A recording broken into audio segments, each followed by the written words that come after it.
Hello friends, जॉग्राफीच्या आता महत्त्वाच्या आणि अतिशय इम्पॉर्टंट टॉपिककडे आपण वळणार आहे ते म्हणजे क्लायमेट. क्लायमेट म्हणजे हवामान. हवामानाची जर व्याख्येच्या बाबतीत आपण गेलो तर एक कॉमन कन्सेप्ट हवामानाच्या बाबतीत आहे व्याख्येचा, तो म्हणजे एखाद्या क्षेत्रातील जर 30 ते 35 वर्ष किंवा मिनिमम 15 इयर्सचं जर ऑब्झर्वेशन आपण केल्यानंतर त्या रिजनमध्ये जे काही हवामान किंवा आपण म्हणतो ना वातावरण कशा पद्धतीचं आहे, त्या ठिकाणी पाऊस किती पडतो, तापमानाचे ते ॲव्हरेज सरासरी किती आहे, या सगळ्यांचा ज्यावेळेस अभ्यास करतो त्याला आपण म्हणतो क्लायमेट. ओके, सो क्लायमेट हा अनेक वर्ष निरीक्षणातून काढलेलं कन्क्लुजन असतं. तर जे वेदर असतं आपलं त्यावेळेचं टेम्पररी, ओके, ते मात्र शॉर्ट टर्म ड्युरेशनसाठी असतं. वेदर रिपोर्ट म्हणतात तो टेम्पररी असतो, म्हणजे आज पाऊस पडणार आहे, आज ऑरेंज अलर्ट आहे पुणे विभागामध्ये जास्त पावसाचा, किंवा मुंबईमध्ये रेड अलर्ट आहे, तर ते झालं weather. So weather is an temporary evaluation of एक प्रकारे क्लायमेटचंच.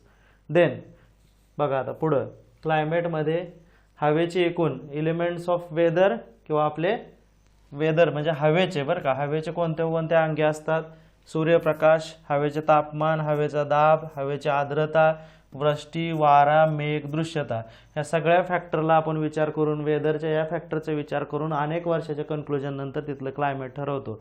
पण हवेचे अंगे कोणती, तर ही 8 आहेत मुख्यत्वे. त्यामधलं सूर्यप्रकाश आपण घेऊया. Solar radiation. सोलार रेडिएशन सूर्य आपल्याला माहीत आहे, त्यामध्ये सूर्य आपल्याकडे प्रकाश पाठवतो. तो प्रकाश कसल्या स्वरूपात असतो, तो एक असतो शॉर्ट वेव्ह रेडिएशन. सूर्यप्रकाश असतो तो शॉर्ट वेव्ह रेडिएशन असतो, ज्याच्यामध्ये अल्ट्राव्हायोलेट रेज असतात, ते स्ट्रॅटोस्फिअरमध्ये ॲब्सॉर्ब केले जातात. त्यानंतर जे येणारी सोलार एनर्जी आहे ते आपल्यापर्यंत येते. ओके, सो सोलार एनर्जी म्हणलं तर एक कीवर्ड लक्षात ठेवायचं, शॉर्ट वेव्हलेंथ. देन द अर्थवर जे आपल्याला सोलार मिळतं ते ॲव्हरेज अर्थ किती आहे, 1.94 calorie per square centimetre per minute एवढं रेडिएशन आपल्याला त्या ठिकाणी मिळतं. त्याला म्हणतो आपण इन्सोलेशन. सोलारचं जे इनकमिंग रेडिएशन असतं त्याला म्हणतात इन्सोलेशन, आणि त्याची व्हॅल्यू किती आहे, 1.94 calories per square centimetre per minute. 1.94 आकडा लक्षात ठेवा सोलारच्या अँगलनं असं काय विचारलं तर. त्यानंतर पृथ्वीवर येणारा सूर्यप्रकाश हा सगळीकडे समान तीव्रतेचा येतो का, तर नाही. त्याची डिफरंट इंटेन्सिटी असते, ते डिपेंड अपॉन क्लाउड्स असेल तिथलं, त्या ठिकाणी असलेलं ॲटमॉस्फिअर कसं असेल, सूर्याचा अँगल त्या पृथ्वीच्या किती न असेल. आता फॉर एक्झाम्पल आपण जो टॉपिक बघितलेला आहे ज्याच्यामध्ये मागच की पृथ्वीचा अँगल आहे, पृथ्वी एक कललेली आहे, कललेल्या पृथ्वीच्या त्या स्वरूपामुळेच आपल्यावर ऋतूची निर्मिती होती. जर पृथ्वी एक्झॅक्ट स्ट्रेट असती तर ऋतूंची निर्मिती झाली नसती. सगळीकडे युनिफॉर्म पद्धतीचं क्लायमेट असतं, सेमच ऋतू सगळीकडे असतात. ओके, सो पृथ्वीच्या आसाच्या कलण्यामुळे आपल्याकडे ऋतूंची निर्मिती होते 23.5 अंश. त्यानंतर म्हणून पृथ्वीचं आसाचं कलनं हे ऋतू निर्मितीसाठी अतिशय इम्पॉर्टंट गोष्ट आहे. दुसरं म्हणजे पृथ्वी सूर्याभोवती फिरते, त्याच्यामुळे देखील ऋतूंची निर्मिती होते. त्याला आपण म्हणतो आपलं सूर्याचं भासमान भ्रमण म्हणतो. आपल्याला वाटतं सूर्य फिरतोय पण ॲक्च्युली पृथ्वी फिरते, तर असे फॅक्टर आहेत. त्यानंतर दिवसाचा रात्रीचा कालावधीच्या दरम्यान म्हणजे 21 जून रोजी जास्त उष्णतेचं प्रमाण असेल, 21 जूनपर्यंत, नंतर कालावधी कमी होत जाईल तसं परत उष्णतेचं प्रमाण कमी होईल. त्यावेळेस मान्सूनसारखं आपल्या इकडं गोष्ट येते, आणि हिवाळ्यामध्ये ज्यावेळेस नंतर हिवाळ्याच्या काळामध्ये थंडीचं हे येतं. तर हे सगळं आपण एका टॉपिकमध्ये बघितलेलं आहे मागं. आता बघूया आपण थोडक्यात क्लायमेटच्या रिलेटेड महत्त्वाच्या टर्म्स ज्या परीक्षेच्या अँगलनं आपल्याला महत्त्वाचे आहेत. पृथ्वीवरील उष्णतेचे संतुलन, ज्याला आपण म्हणतो हीट बजेट ऑफ द अर्थ, त्याच्यावर देखील प्रश्न येऊ शकतो. मुख्याला पण येतो, पूर्वला पण येतो. एकूण सोलार रेडिएशन किंवा इन्सोलेशन, आपण इन्सोलेशन शब्द बघा या ठिकाणी. इन्सोलेशन किती आहे, 100%. तो कोणत्या स्वरूपात आहे, शॉर्ट वेव्हलेंथच्या स्वरूपात आहे. चला, सूर्याची किरणे पृथ्वीकडे यायला लागली त्यावेळेस येता येता काय होतं, त्या 100% मधील 27% रिटर्न जातं बाय द क्लाउड्स. मेघांपासून 27% माघारी जाणार आहे रिफ्लेक्ट होऊन. 2% पृथ्वीपर्यंत येतं, पण म्हणजे सगळंच येणार आहे, त्यातलं 2% पृथ्वीपर्यंत आलेलं बर्फ वगैरे जो पृथ्वीवरचा आहे, म्हणजे उत्तर ध्रुव आणि दक्षिण ध्रुवातलं असलेलं बर्फाचं आच्छादन, त्याच्यापासून डायरेक्ट रिफ्लेक्ट होतं. त्याचा पृथ्वीच्या वातावरणाशी किंवा त्याच्या पृथ्वीच्या हीट रेडिएशनशी काही संबंध नाही. त्याला आपण म्हणतो अल्बिडो. ओके, अर्थ अल्बिडो, स्नो और आईसद्वारे, त्याला मग 2% ते आहे. ओके, त्यानंतर 6% वातावरणाच्या वरच्या थरातून विकिरण प्रक्रियेद्वारे परावर्तित होते, म्हणजे due to the effect of scattering 6% return जातं. स्पेसला. अशा पद्धतीनं टोटल 27 प्लस प्लस 2 प्लस 6 किती झालं 35% आपले जी सोलारचे इनकमिंग रेडिएशन आहे शॉर्ट वेव्हलेंथ इन्सोलेशन त्यातलं डायरेक्ट रिटर्न जातं जे पृथ्वीच्या कशात येत नाही, पृथ्वीच्या ॲटमॉस्फिअरच्या कक्षेतच येत नाही असं गृहीत धरतात. त्याला गृहीत धरतात म्हणजे आहेच ते. तर असं राहिलं किती म्हणजे आता 65% आपल्या आता पृथ्वीच्या कुठं आलं ॲटमॉस्फिअरमध्ये. सो 65% 100 मधलं 35% reflected back to the space. This is called as albedo of the earth. अल्बिडोच म्हणतात त्याला, भूधवलता एक प्रकारे. आता 65% राहिली. चला सूर्य परत यायला लागले, सूर्यकिरण पुढं. 65% मधील 14% हे पृथ्वीचे वातावरण ॲब्सॉर्ब करते, रिफ्लेक्ट नाही. सो रिफ्लेक्टेड 35% आणि ॲब्सॉर्ब किती होणार आहे 14%. असं 35 अधिक 14 किती झालं 49% does not reach to the earth surface. पृथ्वीच्या पृष्ठभागावर 49% सूर्याची ऊर्जा पोहोचत नाही. तर राहिलेली किती पोहोचते आता 51% पोहोचते. Reflected 35%, absorb 14%. देन ही राहिलेली 51 किंवा 51% जी आहे ऊर्जा सौरशक्ती किंवा इन्सोलेशन ते आता पृथ्वीच्या पृष्ठभागावर येऊन आदळले. हा कुठल्या फॉर्ममध्ये आला शॉर्ट वेव्हलेंथ. शॉर्ट वेव्हलेंथ आल्यानंतर पृथ्वीवर ते ज्यावेळेस पृथ्वीच्या भागावर आदळणार आहे तेव्हा ते रिफ्लेक्ट व्हायला चालू होतं. जो सूर्यकिरणाची किंवा सूर्याची जी एनर्जी पृथ्वीला थटून परत रिटर्न जाते तिला आपण म्हणतो टेरेस्ट्रियल रॅडिएशन. कसलं टेरेस्ट्रियल रॅडिएशन. ओके, पृथ्वीच्या पृष्ठभागात. तर टेरेस्ट्रियल रॅडिएशन कन्सेप्ट लक्षात आला. जे थटून रिटर्न जाते पृथ्वीच्या तिला टेरेस्ट्रियल, जे सूर्याकडून येते तिला इन्सोलेशन म्हणतात. एकूण किती आली 51% आली. आता 51% रिफ्लेक्ट व्हायला सुरू झाली. आणि ॲक्च्युली पृथ्वीचं जे आपल्या आजूबाजूचं तापमान कशावर ठरतं म्हणजे आज 26 डिग्री 40 डिग्री वगैरे, तर इनकमिंग सोलार रेडिएशननं ठरत नाही.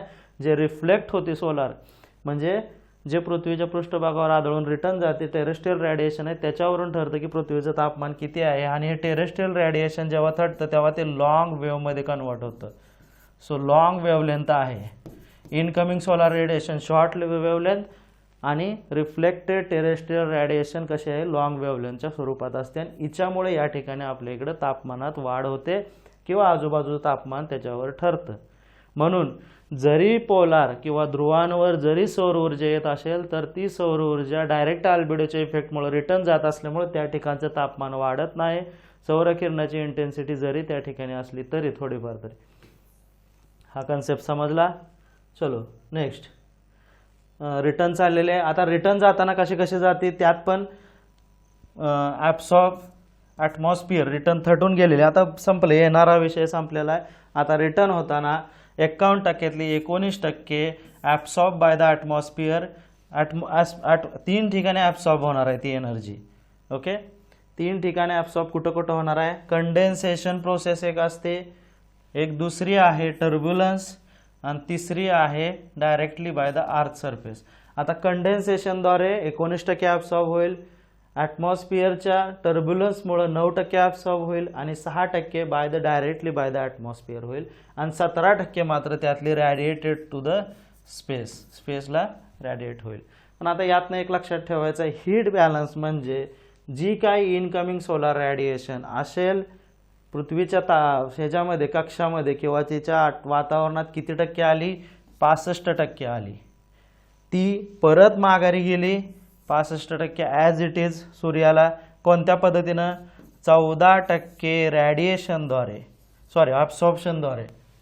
जी ॲब्सॉर्ब झाली ती ॲब्सॉर्प्शन कुठल्या अर्थच्या ॲटमॉस्फिअरनं ॲब्सॉर्ब केली. आणि 51% कुठल्या स्वरूपात टेरेस्ट्रियल रॅडिएशनद्वारे पृथ्वीच्या पृष्ठभागावर थटून रिटर्न. त्याच्यामध्ये ती कशी जाते त्याचं हे दिलेलं आहे. पण आपल्याला मेन काय 51% टेरेस्ट्रियल रॅडिएशन 14% अर्थ ॲटमॉस्फिअर. अशा पद्धतीने परत ती सूर्याला जाणारी अशी 65% एनर्जी आहे. This is called as heat balance of the earth. Okay, किंवा हीट बॅलन्स शीट म्हणू शकतो थोडक्यात आपली. तर याच्यामध्ये काय लक्षात ठेवायचं आहे आपल्याला की इनकमिंग सूर्याच्या किती आहे, किती टक्के रिफ्लेक्ट होती, 35% रिफ्लेक्ट होती क्लाउडपासून, 27, 2 अल्बिडो, 6% स्कॅटरिंगद्वारे, परत 14% ॲब्सॉर्ब बाय द ॲटमॉस्फिअर, राहिली 51% पृथ्वीवर येऊन आदळते, रिटर्न जाते टेरेस्ट्रियल रेडिएशनच्या स्वरूपात, 51% रिटर्न जाणार आहे आणि ह्या 51%च्या रिटर्न जाणाऱ्या अर्थच्या जे ते अर्थचं तापमान त्याच्यावर ठरतं. ओके, सिंपल समजल्या या गोष्टी. तर हीट बॅलन्स शीटची ही एक प्रकारे डायग्राम आहे, समजावून घ्यायसाठी बघा, प्रश्न सोडवताना तुम्हाला सुटतील सहज. आता नंतर वातावरणाचा अजून पुढचा घटक कोणता किंवा हवेचा, आता आपण बघितलं सोलार रेडिएशन, सोलार रेडिएशनचे आपण फॅक्टर बघितलेले आहेत. आता आहे टेम्परेचर, टेम्परेचर सुद्धा मी काय म्हणलं टेरेस्ट्रियल रेडिएशनवर डिपेंड आहे. नंतर टेम्परेचरचा अभ्यास आपल्याला कशासाठी उपयोगी पडतो की जगामध्ये कुठल्या क्षेत्रामध्ये काही तापमान आहे, सध्या कोणतं तापमान आहे, त्या तापमानानुसार आपलं ठरणार आहे. कारण प्रेशर आणि तापमान याचं एक रिलेशन आहे, ज्या ठिकाणी तापमान कमी किंवा ज्या ठिकाणी तापमान कमी त्या ठिकाणी प्रेशरही कमी, का उलटं, ज्या ठिकाणी तापमान कमी थंड ठिकाणी प्रेशर जास्त, ज्या ठिकाणी तापमान जास्त त्या ठिकाणी प्रेशर कमी. यानुसार काय होतं की आपल्या इकडची जी व्यापारी वारे असतील, ग्रही वारे असतील, यांच्या वहनाची दिशा ठरते. Once again, when temperature is low pressure is high, and when temperature is high pressure is low. मग काय होणार आहे, ज्या ठिकाणी बघा जर टेम्परेचर लो आहे तर प्रेशर हाय आहे, हवा उच्च दाबाकडून कमी दाबाकडे जाते. म्हणजे ज्या ठिकाणी तापमान कमी असतं त्या ठिकाणावरून तापमान जास्त असलेल्या ठिकाणी हवेचं वहन होतं, याद्वारे हवा त्याच्याबरोबर पाणी घेऊन जाते, बाष्प घेऊन जाते आणि त्या ठिकाणी पाऊस पाडते किंवा काही क्रिया होऊ शकतात. तर हे लक्षात ठेवा, टेम्परेचर अँड ह्याचं. ओके, टेम्परेचर नंतर प्रेशर, टेम्परेचर झाला कन्सेप्ट दुसरा. आता ह्या टेम्परेचरबद्दल इतर कोणते कोणते फॅक्टर आहेत की जसं जानेवारी व जुलै हे 2 बेस मंथ धरले जातात टेम्परेचर डिसाईड करण्यासाठी. याचं कारण आहे, आपण एक कन्सेप्ट बघितलं होता, ॲपेहेलॉन, हेलिऑन अँड पेरिहेलिऑन. म्हणजे त्याला आता मराठीत मला एक्झॅक्ट नाही लक्षात येत, पण आपेवरनं आपण काय लक्षात ठेवलं तर हेलिऑन म्हणजे सूर्याचा रिलेटेड कन्सेप्ट आहे. आपे म्हणजे away, A for away, peri P for pass, म्हणजे पृथ्वीच्या जवळ सूर्य असणारी स्थिती एक आहे आणि पृथ्वीपासून लांब असणारा एक दिवस असतो. पृथ्वीपासून लांब असलेला दिवस म्हणजे 3 जानेवारी. का जे उलटं झालं नाही, पृथ्वीपासून लांब असलेला दिवस म्हणजे 4 जुलै. आता सध्या जो 4 जुलै होऊन गेली ती. आणि पेरिहेलिऑन म्हणजे पास, पृथ्वीच्या जवळ सूर्य कधी असतो तर 3 जानेवारीला. म्हणजे पृथ्वीवर ॲव्हरेज टेम्परेचर 3 जानेवारीला जास्त असणार आहे आणि 4 जुलैला कमी असणार आहे. आता एक लक्षात घ्या, तुम्ही भारताशी संबंध लावू नका की फक्त की जानेवारी महिन्यात भारतात थंडी असते, पण ऑन अँड ॲव्हरेज जेव्हा पृथ्वीचं आपण बघू तेव्हा सूर्य जवळ असल्यामुळे पृथ्वीच्या 3 जानेवारीला ॲव्हरेज टेम्परेचर जास्त असणार आहे. याचं उदाहरण म्हणजे त्याच काळामध्ये मकर व्रतावर उष्णता असणार आहे. ऑस्ट्रेलियाकडे उन्हाळा असतो जानेवारीमध्ये आणि आपल्याकडे हिवाळा असतो. तर 4 जुलैला काय आहे, सूर्य पृथ्वीपासून लांब अंतरावर आहे, त्यामुळे थोडंसं तापमानाची इंटेक किंवा ॲव्हरेज तापमान त्या काळात कमी आहे. चलो नेक्स्ट. त्यानंतर नॉर्मल लॅप्स रेट तापमानाच्या रिलेटेडच आहे. जसं जसं उंच जावं तसं तापमानामध्ये दर 100 मीटरला 0.65 डिग्री सेंटीग्रेडनं किंवा आपण काय म्हणतो दर 1 किलोमीटरला 6.4 डिग्री सेंटीग्रेडने तापमान घटते. समजला हा कन्सेप्ट. चलो देन अजून एक आहे की दर 163 का 64 मीटरला 1 डिग्री सेंटीग्रेडने तापमान घटते. ड्राय ॲडियाबॅटिक लॅप्स रेट किंवा शुष्क ॲडियाबॅटिक लॅप्स रेट, त्या ठिकाणी बघा एक आहे की सर्वसाधारण स्थितीत उंचीनुसार हवेचे तापमान त्या म्हणजे किती 164 मीटरला 1 डिग्री सेंटीग्रेडने किंवा 100 मीटरला 0.65 डिग्री सेंटीग्रेडने किंवा 1 किलोमीटरला 6.5 डिग्री सेंटीग्रेडने कमी होतं. तर परत 1000 फुटाला काय तर 3.5 फॅरनहाईटनं कमी होतं. हे सगळे आकडे लिहून घ्या.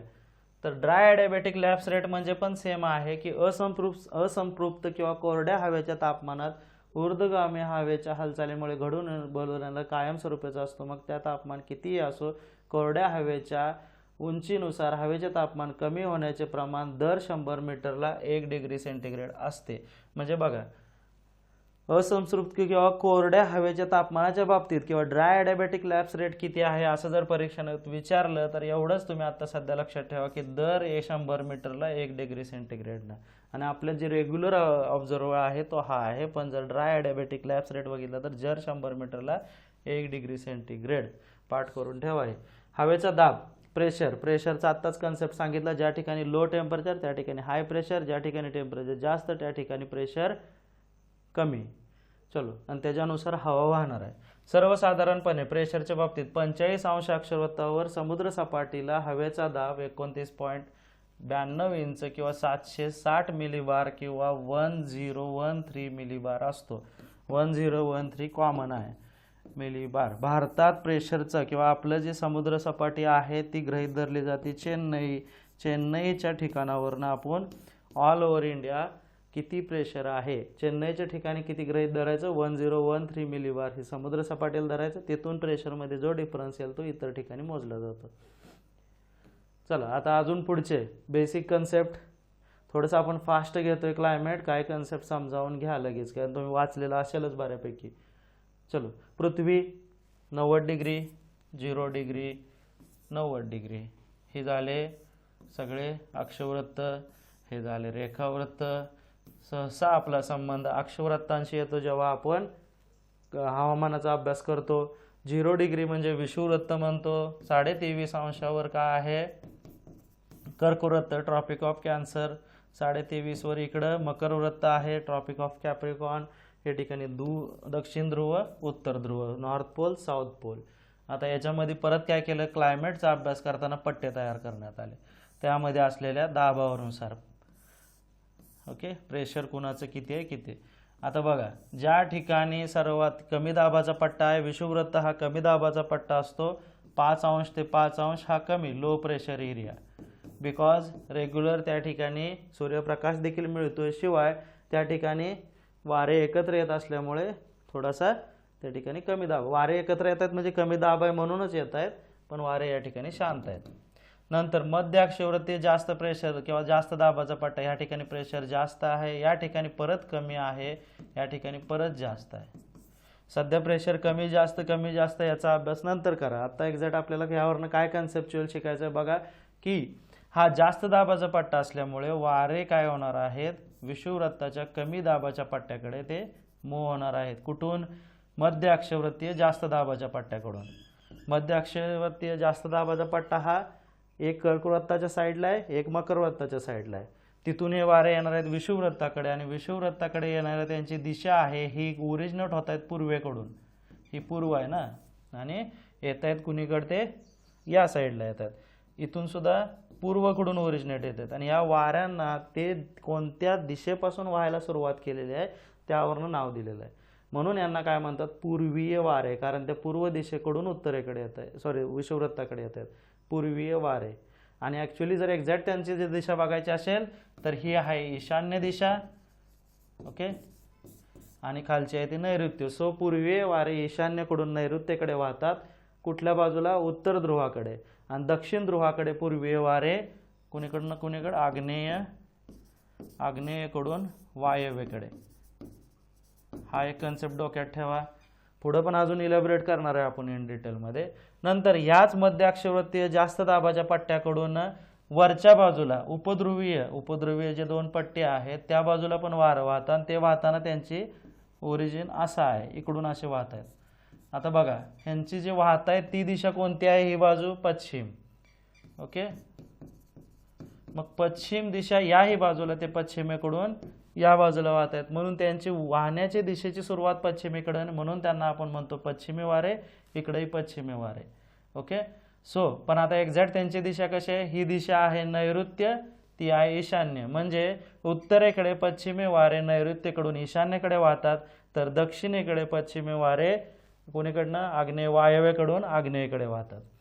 परत वरच्या बाजूला ध्रुवीय जास्त दाबाचा पट्टा आहे, ते तिकडून असे येणार आहेत ह्याच कमी दाबाच्या पट्ट्याकडे. इतर देखील ध्रुवीय कमी दाबाच्या पट्ट्याकडे येणार आहेत. परत यांचं नाव काय, असे वाहत आहेत म्हणून पूर्वीय वारे, इकडं पण पूर्वीय वारे.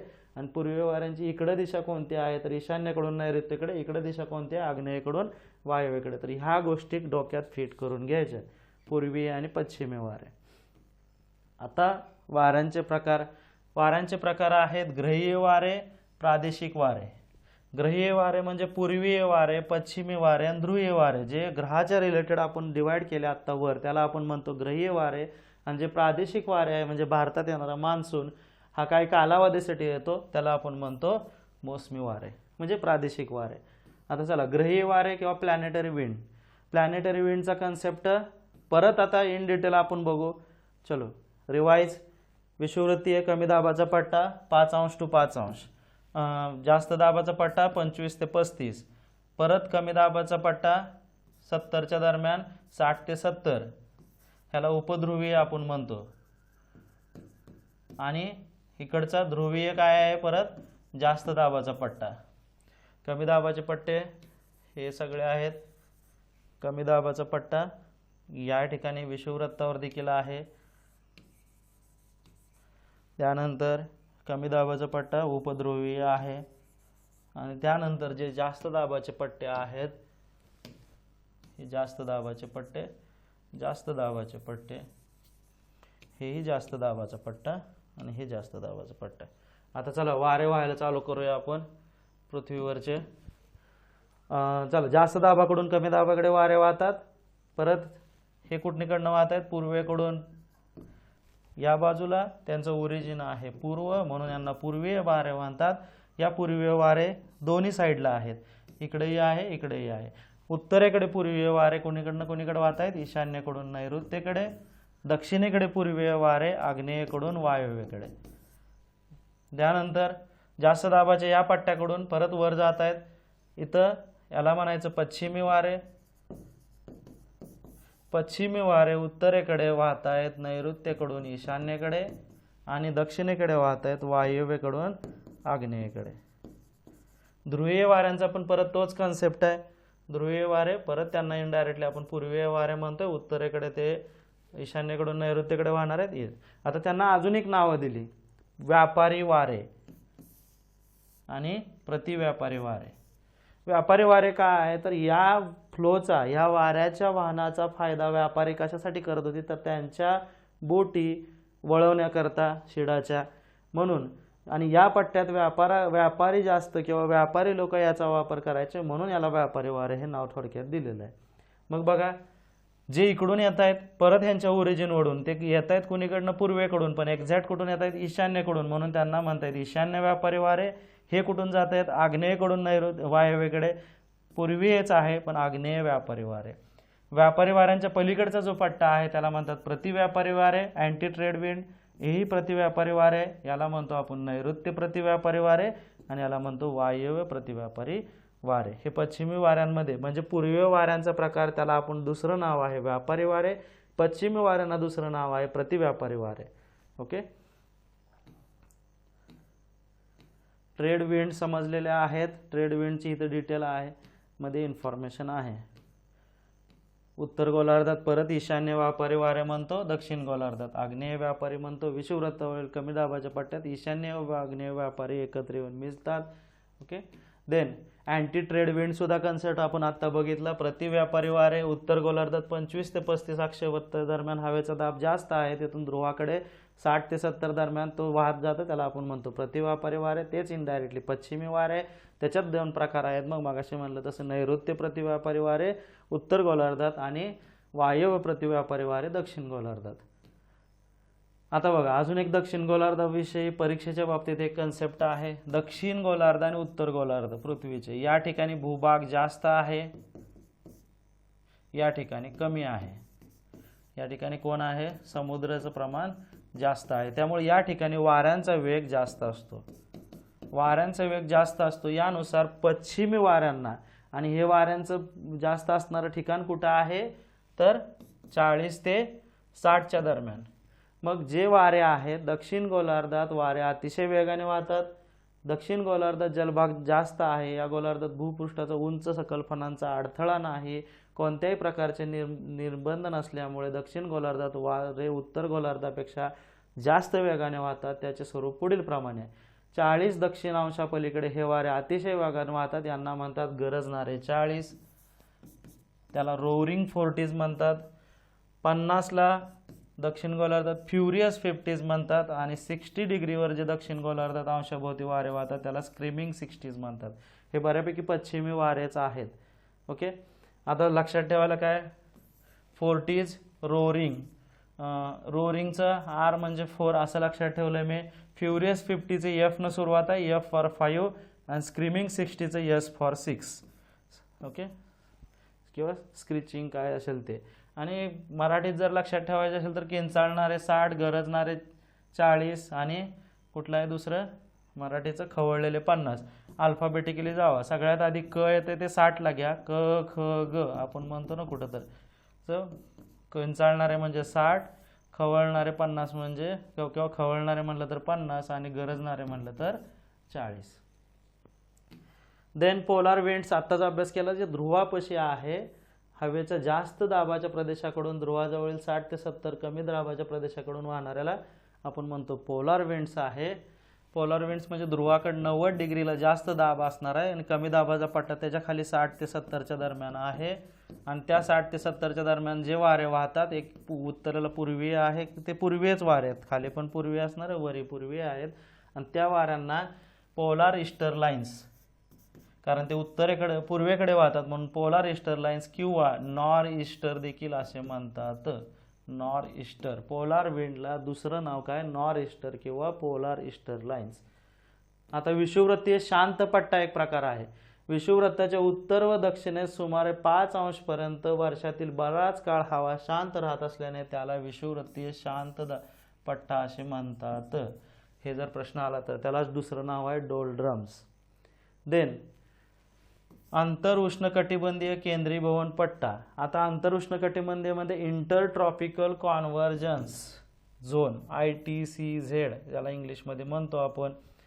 त्याला का त्या ठिकाणी पूर्वीय व्यापारी वारे, सॉरी हे पश्चिमेकडनं आले, पूर्वीय व्यापारी वारे त्या ठिकाणी एकत्र येतात.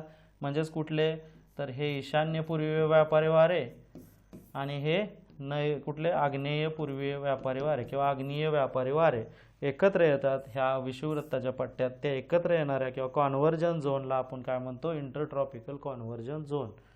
ओके, आणि या ठिकाणी काही वेळेस अचानक वादळे होतात किंवा मुसळधार पाऊसही पडतो, त्याला आपण म्हणतो एक प्रकारे कन्व्हेन्शनल रेनफॉल.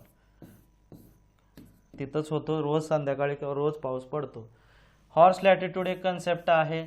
हॉर्स लॅटिट्यूड म्हणजे कर्क वृत्त व मकर वृत्ताच्या जवळच्या 25 ते 35 उत्तर व दक्षिण दरम्यानच्या जास्त दाबाच्या पट्ट्याला किंवा तो पट्टा जास्त दाब असल्यामुळे शांत असतो त्याला म्हणतो हॉर्स लॅटिट्यूड. म्हणजे जो जास्त दाबाचा पट्टा ना डायग्राम मधला आठवा त्यालाच हॉर्स लॅटिट्यूड देखील म्हणतात. अशा पद्धतीने आपण कुठले कुठले क्लायमेट रिलेटेड वाऱ्यांचे कन्सेप्ट बघितले, त्यावरच सगळ्या जगाचं बऱ्यापैकी ग्रहीय वाऱ्यांवर क्लायमेट बऱ्यापैकी ठरतं. आता दुसरे आहेत ते स्थानिक वारे, लोकल विंड्स. जे वारे काही ठराविक काळात विशिष्ट परिस्थितीमुळे निर्माण होतात परत ते डिसिपेटिव्ह किंवा नाहीसे होतात, त्यांचे क्षेत्र लिमिटेड असते, त्यांना स्थानिक वारे म्हणतात. Limited area. ग्रहीय वारे हे सर्वत्र आढळतील पण म्हणजे आत्ताचे व्यापारी वारे, प्रतिव्यापारी वारे हे सगळीकडे आढळतील, पण स्थानिक वारे हे लिमिटेड एरियापुरते असतात, त्यामुळे त्यांना स्थानिक वारे म्हणतात. स्थानिक वाऱ्यांचं आता 5वीतच आपण बघितलं, पर्वतीय वारे, दरीय वारे, पर्वतीय वारे. जिथून वारं व्हायला सुरू करतं, वाऱ्याचं जिथून ओरिजिन आहे ना तिथूनच वाऱ्यांना नावं दिलेत. पूर्वीय व्यापारी असू देत, मग दरीय असू दे, पर्वतीय असू दे. म्हणजे दरीकडून म्हणजे त्या खोलीतनं वर पर्वताकडे शिखराकडे वाहणाऱ्या वाऱ्यांना काय म्हणणार आहे मग दरीय वारे. आणि पर्वताच्या शिखराकडून ज्यावेळेस दरीकडे वाहणाऱ्या वाऱ्यांना आपण काय म्हणणार आहे पर्वतीय वारे. ओके, मग ते कसं ओरिजिनेट होतं किंवा कसं दिवसा कोण वाहतं आणि रात्री कोण वाहणार आहे.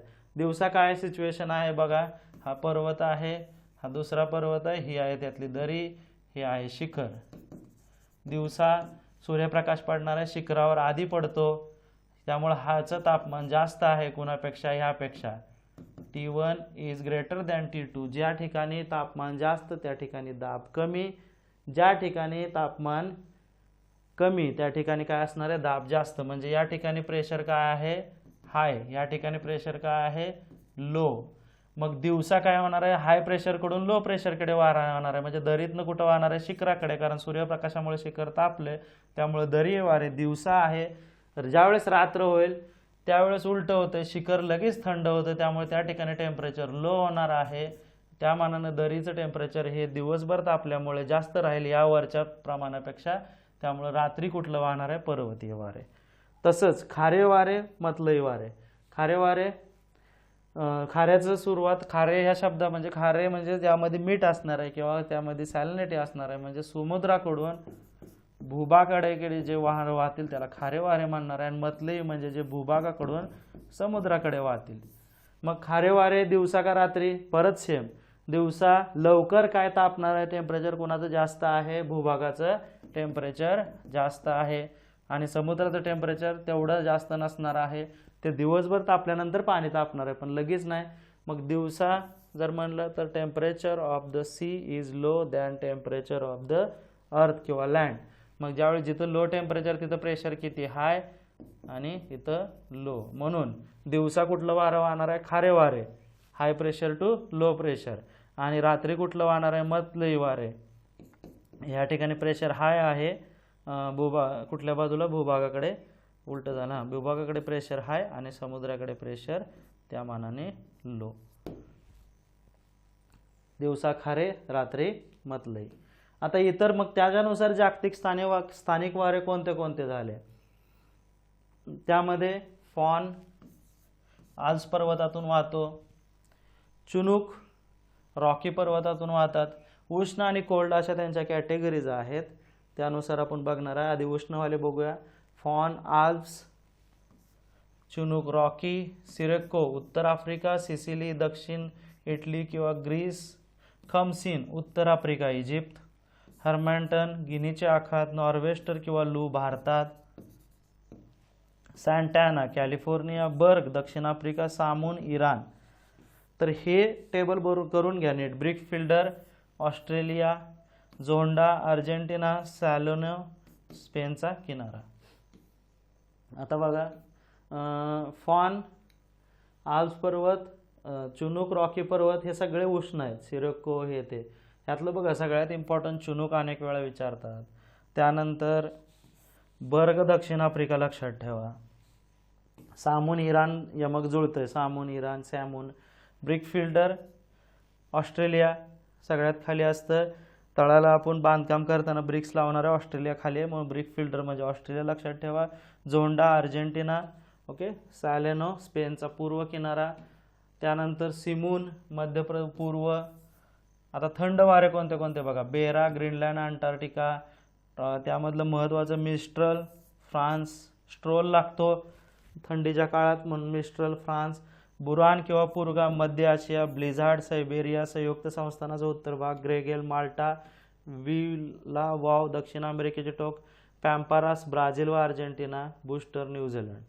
ओके, या पद्धतीने हा टेबल बघून घ्या. चुनूक वाऱ्यांना आईस हीटर देखील म्हणतात, हे लक्षात ठेवा.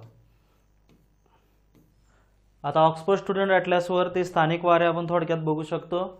ज्या ठिकाणी लोकल विंड्स, पुर्गा या ठिकाणी आहे लोकेशन. हे आपला एशियाचा मॅप आहे. पुर्गाचं लोकेशन आर्टिक ओशियनच्या जवळ आहे, तिकडून येतं. काराबुरान हे मंगोलियाच्या आजूबाजूला आहे. त्यानंतर हे इंडियामध्ये लू आहे या ठिकाणी. सामल किंवा शामल हा पट्टा आहे इराण वगैरे या पट्ट्यामध्ये. ओके, तर अशा पद्धतीनं हा पुढचा जर आपण बघितलं, हे आपले मान्सून पण लोकलच विंड आहेत. North east monsoon, north west monsoon, व्यापारी वाऱ्यांनुसार त्याला नावं दिलेली आहेत.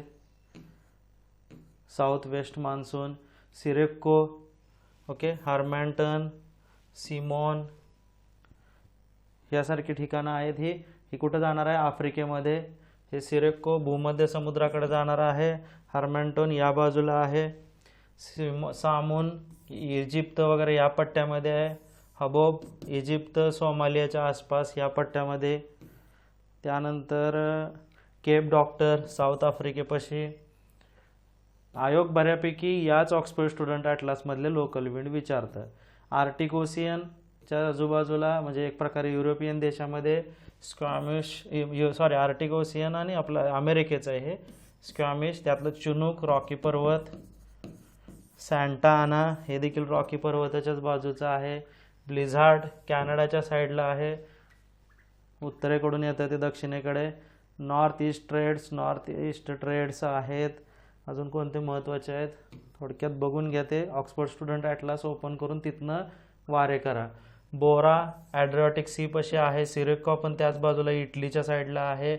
फियॉन किंवा फोएन, मिस्ट्रल आपलं फ्रान्सच्या बाजूला किंवा आल्प्स याच्यामध्ये, त्यानंतर लेव्हँटर असं हे सगळे भूमध्य समुद्राच्या आसपासचे आहेत. त्यानंतर brickfielder Australia, Fremantle doctor Australia, okay. नंतर कॅन्टरबरी न्यूझीलंडपाशी. तर हे सगळे आपण लोकल विंड्स करून घ्या. आता मोसमी वारे म्हणजे भारताचं मेन जे याच्याशी रिलेशन आहे ते मोसमी वारे हे एक प्रकारे हंगामी वारे असतात. येतात, पाऊस पडतात, जातात. मोसमी वाऱ्यांच्या पूर्वी समजण्यापूर्वी काय थोडक्यात गोष्टी बघू आपण. हे बघितलेलंच आहे. ITCZ पट्टा कुठं असतो, काय असतो. त्यानंतर कर्कश म्हणजे क ख ग बघितलेला आहे. त्यानंतर कोरलेसिस फोर्स म्हणून एक कन्सेप्ट असतो. तो कन्सेप्ट इन डिटेल आपण इन डिटेलच्या लेक्चरमध्ये घेतलेलं आहे, पण इथे थोडक्यात बघणार आहे आपण. कोरलेसिस फोर्स पृथ्वी जे आपली स्वतःभोवती फिरते त्याच्यामुळे तयार होतो. थोडक्यात लक्षात घ्या, स्वतःच्या भोवती फिरण्यामुळे. कोरलेसिस फोर्समध्ये काय होतं की म्हणजे ग्रही वाऱ्यांशीच त्याचा संबंध येतो. स्वतःभोवती फिरण्यामुळे सेंट्रिफ्युगल फोर्सनं कोरलेसिस फोर्ससारखी घटना होते. मग ह्या कोरलेसिस फोर्समुळं जी वारा आहे, ग्रही वारे, यांना उत्तर ध्रुवाकडे म्हणजे उत्तर ध्रुव म्हणजे आपलं वरचं विषुववृत्ताच्या वरच्या बाजूला नॉर्दर्न हेमिस्फिअरमध्ये ते जर ज्या दिशेनं समजा असे स्ट्रेट जात असतील, स्ट्रेट नसतातच ते, ईस्टर्न लाईन वेस्टर्न लाईन असतात, तर ते कुणीकडे डिफ्लेक्ट होणार आहेत तर राईटकडे वळणार आहेत. कुणीकडे वळतात, उजवीकडे वळतात. हे डोक्यात ठेवा. याचा यूज काय आहे ते नंतर समजेल. राईट करतात. नंतर तेच दक्षिण गोलार्धात कुणीकडे वळणार आहेत ते उत्तर गोलार्धात उजवीकडे वळतात, तर दक्षिण गोलार्धात ते त्यांच्या स्लाइटली लेफ्टकडे वळतात due to the Coriolis forces. कोरलेसिस फोर्सेसमुळे ग्रहीय वारे उत्तर गोलार्धात त्यांच्या उजव्या बाजूला वळतात, दक्षिण गोलार्धात किंचित त्यांच्या कुठल्या डाव्या बाजूला वळतात. ओके. नेक्स्ट, आता ते उजव्या बाजूला वळतात म्हणूनच पूर्वीय वारे जर तुम्ही जरा तिथं जाऊन बघा त्यांच्या दिशेला ते उजव्या बाजूला आहेत. ओके. नाहीतर एक्झॅक्ट असे स्ट्रेट आले असते. पूर्वीय वारे कसे आलेत, असे आलेत. ही त्यांची उजवी साईड म्हणजे ह्या बाजूला ते उजव्या बाजूला वळले ड्यू टू कोरलेसिस फोर्सेस. पश्चिमी वारे त्यांच्या डाव्या बाजूला वळले due to the Coriolis forces. आता थोडं समजेल तुम्हाला त्या गोष्टी. It is maximum at poles. Coriolis force कुठं असतो, पोल्सवर मॅक्झिमम असतो म्हणजे कुठं ध्रुवांकडे, आणि तर विषुववृत्ताकडे इक्विटरवर ते ॲब्सेंट असतं. Due to the absence of forces at the Coriolis म्हणजे Coriolis forces at the equator wind blows perpendicular to isobar. म्हणजे कोरलेसिस फोर्स विषुववृत्तावर ॲब्सेंट असल्यामुळे त्या ठिकाणी त्यांचं राईट किंवा लेफ्ट मुवमेंट होत नाही वाऱ्याची. ओके. आणि त्या ठिकाणी लो प्रेशर असतं हे पण माहीत आहे. त्यामुळं tropical cyclone not form on the equator. म्हणून कोरलेसिस फोर्स ॲब्सेंट असल्यामुळे उष्णकटिबंधीय वादळे हे विषुववृत्तावर आढळत नाहीत. हे मल्टी स्टेटमेंटमध्ये येऊ शकतं. ही PDF टाकेन मी लेक्चरच्या ह्याच्यात. आता मेन इश्यू असं झालेलं आहे की बुक आउट ऑफ स्टॉक झाल्यामुळं सध्या आपण PDF सुद्धा शेअर करणार आहे. माय क्लास पुणे या टेलिग्राम चॅनलवर आपण PDF डाउनलोड करू शकता. ऑल सब्जेक्टची रिव्हिजन करता नक्कीच उपयोगी पडतील. ओके. आता वसंत संपात, ऑटम. आता हा कन्सेप्ट कळला कोरलेसिस फोर्सेसचा. कोरलेसिस फोर्सेसचा कन्सेप्ट इथं अजून तुम्हाला नीट समजेल. काही गोष्टी रिपीट सांगतील म्हणजे त्या गोष्टी परफेक्ट होतील. कोरलेसिस फोर्सेस पृथ्वीच्या स्वतःभोवती फिरण्यामुळे तयार होतो. तो विषुववृत्तावर ॲब्सेंट असतो, पोलवर मॅक्झिमम असतो. कोरलेसिस फोर्सेसमुळे उत्तर ध्रुवाकडे असणारं वारं म्हणजे आता ही बघा उत्तर ध्रुवाकडे अशी वारे वाहतात, ती कुणाकडे कोरलेसिस फोर्सेसमुळे त्यांच्या उजवीकडे वळतात. म्हणून उत्तर ध्रुवाकडे काय आहे, जास्त दाबाकडून कमी दाबाकडे येताना ते अशी येत आहेत. ह्याची उजवी बाजू ही आहे, इमॅजिनेशन करा नीट. आणि इकडं सुद्धा हे अशी जाणाऱ्याऐवजी उजवीकडे वळतात. इथं तुम्हाला परफेक्ट समजेल पश्चिमी वारे. ओके. उजवीकडे वळली. सेम तसंच दक्षिण गोलार्धात मात्र ती त्याच्या डाव्या बाजूला वळणार आहेत. सो असं येण्याच्या ऐवजी ते कुणीकडे वळलेत, लेफ्ट साईडला वळलेत. असं येण्याच्या ऐवजी म्हणजे असं स्ट्रेट जाण्याच्या ऐवजी याच्या लेफ्ट साईडला वळलेले आहेत. समजलं कोरलेसिस फोर्सेस. मान्सूनमध्ये कोरलेसिस फोर्सेसचा यूज आहे. शरद संपात, वसंत संपात या गोष्टी आपण बघितल्या होत्या. वसंत संपात 21 मार्च 12 तासाचा दिवस, शरद संपात 23 सप्टेंबर किंवा 22 सप्टेंबर 12 तास. समर सोलॅस्टिक म्हणजे सगळ्यात जास्त मोठा दिवस 21 जून. विंटर सोलॅस्टिक म्हणजे 22 डिसेंबर सगळ्यात मोठा दिवस. भारतात तो किती आहे कर्कवृत्तावर? 13 तास 27 मिनिटाचा. ओके, हां, हे पाठ करा. पाण्याच्या 0.5 mm व्यासापेक्षा जास्त आकाराचा थेंब म्हणजे वृष्टी असते, हे लक्षात ठेवा. एका दिवसात 2.5 mm पेक्षा अधिक पाऊस पडल्यास त्यास पाऊस दिवस म्हणून गणतात, अदरवाईज नाही. 2.5 mm पेक्षा जास्त पाऊस पडल्यास 0.5 mm पेक्षा जास्त पाहिजे, नाहीतर मग त्याला आपण म्हणतो डिझल किंवा नुसतंच डिझलिंग असं म्हणतो ना, ते बघा मराठीत काय डिझलिंग. त्यानंतर मान्सूनच्या बाबतीत आता अजून यायचो आपण. मान्सूनला अजून कुठला फॅक्टर कारणीभूत आहे? ITCZ आहे, इंटरट्रॉपिकल कॉन्व्हर्जन झोन, जो विषुववृत्ताच्या तिथं आहे, जिथं दोन्ही वारे एकत्र येतात, पूर्वीय वारे आणि म्हणजे खालचे दोन्ही पूर्वीय वारे एकत्र येणार आहे, तो ITCZचा पट्टा असतो. विषुववृत्ताचा पट्टा हा शांत असतो, त्याला डोलड्रम सुद्धा म्हणतात. त्या ठिकाणी सूर्यप्रकाश सतत 12 तासाचा असल्यामुळे सेम इंटेन्सिटीचा सूर्यप्रकाश असतो. त्या ठिकाणी कन्व्हेन्शनल रेनफॉल होतो विषुववृत्तावर. जे सांगतो ते फॅक्ट्स पाठच करत राहायचे. लू वारे आपल्या भारतातील स्थानिक वारे आहे. लू वारे केव्हा वाहतात? तर दुपारी वाहतात. This is called as the storm. आणि लू वाऱ्यामुळे दुपारी वाहताना त्या ठिकाणी भरपूर काही गोष्टी, रोगराई पण कमी होते बरं का लू वाऱ्यांमुळे. देन मँगो, आता जे आपले लोकल वारे आहेत ते अजून काय काय नाव आहेत? मँगो शॉवर म्हणजे एक प्रकारे ह्या अवकाळी पाऊस म्हणतात ना उन्हाळ्यातले, ते आहेत. मँगो शॉवर आंब्याला त्या ठिकाणी फायद्याचं असतं म्हणून कुठं होतं? केरळ वगैरे कर्नाटकच्या पट्ट्याला जो पाऊस येतो उन्हाळ्यामध्ये त्याला मँगो शॉवर म्हणतात. जो केरळ म्हणजे केरळच्या ठिकाणी कॉफी शॉवर, म्हणजे आता कर्नाटक महाराष्ट्राला आपण मँगो शॉवर म्हणू शकतो, केरळ पण येईल. पण ब्लॉसम शॉवर इस्पेशली कुठं लोकेटेड आहे? केरळला. त्याचं दुसरं नाव कॉफी शॉवर पण आहे. त्यानंतर नॉरवेस्टर. नॉरवेस्टर म्हणजे हे संध्याकाळी येतात, त्यांना कालबैसाखी देखील दुसरं म्हणतात आणि ते आसाम आणि बेंगालमध्ये आहेत नॉरवेस्टर. आणि नॉर ईस्टर कुठं आहे? नॉर ईस्टर पोलारकडे आहे. मी मग सांगितलं होतं नॉर ईस्टर पोलारकडे, नॉरवेस्टर आपल्या इकडे. लू दुपारी वाहतात. ओके, हायर इंटेन्सिटी दिल्ली आणि पटना म्हणजे त्या रेंजमध्ये वाहतात, गंगेच्या मैदानामध्ये लू. आणि आसाममध्ये नॉर ईस्टरला बोर्डोली चिराहा देखील म्हणतात. हे NCERTचे फॅक्ट्स आहेत, लक्षात ठेवा, नोट डाऊन करून घ्या. कोरलेसिस नंतर अजून एक मान्सून रिलेटेड महत्त्वाचा फॅक्टर आहे म्हणजे जे स्ट्रीम. जे स्ट्रीम म्हणजे अतिशय उंचावरनं जी वारे वाहतात त्यांना आपण जे स्ट्रीम म्हणतो. हे वारे राऊंड अबाउट 3 किलोमीटर वगैरे या हाईटवरनं वाहतात. जे स्ट्रीम एक विंटर आणि समर अशा दोन्ही पद्धतीत जे स्ट्रीम तयार होते. ओके, आता जे स्ट्रीम कन्सेप्ट समजलाय थोडक्यात. तर आता जे स्ट्रीमबद्दल आपण आधी बघूया. जे स्ट्रीम वेस्टर्ली आणि ईस्टर्ली जे स्ट्रीम असे दोन प्रकार आहेत. जे स्ट्रीमचे प्रकार कोणते आहेत? वेस्टर्ली जे स्ट्रीम. जे स्ट्रीम म्हणजे अतिशय वेगाने वाहणारे वारे असते, ते 3000 मीटर म्हणजे 3 किलोमीटर उंचीवरनं वाहतात. हिवाळ्यात यांचा वेग 184 किलोमीटर पर आवर असतो, तर उन्हाळ्यात 110 किलोमीटर पर आवर असतो. समजले? म्हणजे हिवाळ्यात हे वारे वेगाने वाहतात, उन्हाळ्यात कमी वेगाने वाहतात. जे स्ट्रीमचे दोन प्रकार आहेत भारतामध्ये, ईस्टर्ली आणि वेस्टर्ली. कुठले आहेत? ईस्टर्ली आणि वेस्टर्ली. आता नावातच आहे, जे वेस्ट म्हणजे पश्चिम, ईस्ट म्हणजे पूर्व, आणि वाऱ्यांमध्ये जिथून ओरिजिनेट होतं तिथून नाव दिलंय. पश्चिमेकडून पूर्वेकडे वाहणाऱ्यांना कसलं म्हणायचं? वेस्टर्ली किंवा पश्चिमी जे स्ट्रीम. वेस्टर्ली जे स्ट्रीम आणि पूर्वेकडून पश्चिमेकडे वाहणाऱ्या वाऱ्यांना ईस्टर्ली जे स्ट्रीम म्हणतात. ओके, आता बघा, जो वेस्टर्ली जे स्ट्रीम असतो तो भारताचा नकाशा डोळ्यापुढे आणा. नकाशा भारताच्या पाकिस्तान किंवा हिमालयाच्या साईडनं वाहतोय, हे लक्षात ठेवा. ओके, हिमालयाच्या आजूबाजूनं वाहतोय. वेस्टर्ली जे स्ट्रीम हिवाळ्यामध्ये वेस्टर्ली जी स्ट्रीम हिमालयाच्या दक्षिणेकडील भागातून वाहतो. आता हे कन्सेप्ट एक्सप्लेनच करतो थोडक्यात तरी पण.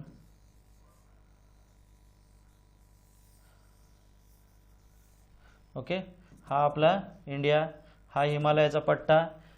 वेस्टर्ली जे स्ट्रीम कुठून कुठं वाहत आहेत? या हाईटपासून वाहत आहेत. उन्हाळ्यामध्ये आपल्या इथं ते काय होतं? हिवाळ्यामध्ये आणि उन्हाळ्यामधली कंडिशन बघूया. हिवाळ्यामध्ये हे हिमालयाच्या दक्षिणेकडून म्हणजे भारताच्या साईडनं वाहत आहेत, शिवालिकच्या बाजूला. वेस्टर्ली जे स्ट्रीम हिवाळ्यामध्ये भारताच्या बाजूला आहेत, हिमालयाच्या दक्षिणेकडे म्हणजे भारताच्या साईडला आहेत, शिवालिकच्या बाजूला. नंतर हे 27 ते 30 डिग्री नॉर्थ लॅटिट्यूडवर वाहत आहेत, बरोबर. आणि या ठिकाणी 27-23च्या वर. All through out the year वाहतात एक्सेप्ट समर, भारतात ते उन्हाळ्यात वाहत नाहीत. मग उन्हाळ्यात होतं काय, उन्हाळ्यात जेव्हा सूर्य इकडे येतो, हे सगळ्या गोष्टी इमॅजिनरी आहेत जगामधल्या. ITCZ विषुववृत्तावरून वाहतो, एक कर्कवृत्त, मकरवृत्ताचे कमी दाबाचे पट्टे, हे सगळे इमॅजिनरी आहेत. जसा सूर्य मूव्ह होईल, म्हणजे जशी पृथ्वी, पण हे क्लायमेटचा अभ्यास करताना सूर्यच फिरतो हे गृहीत धरा. ओके, नाही तर तुम्हाला वाटेल गॅलिलिओवर अन्याय चाललाय की त्याने एवढं रिसर्च करून तुम्ही सांगता की सूर्य फिरतो, तर आता इथं सूर्यच फिरतो म्हणून समजा. सूर्य फिरला म्हणजे कुठं आला, विषुववृत्ताकडून त्याची पोझिशन चेंज होत होत तो 21 जूनच्या दिवशी कुठे येणार आहे, कर्कवृत्ताच्या साईडला येणार आहे. म्हणजे त्याचं उन्हाळ्यामध्ये लोकेशन इंडियाच्या बाजूला असणार आहे. इंडियाच्या बाजूला लोकेशन आल्यानंतर आता परत डोक्यात घ्यायचं ते मगाचं ग्रह्य वारे, कमी दाबाचा पट्टा, विश्व ITCZ पट्टे वगैरे हे सगळे मूव्ह होऊन भारताच्या साईडला येतात. कुठे येतात, आपल्या बाजूला.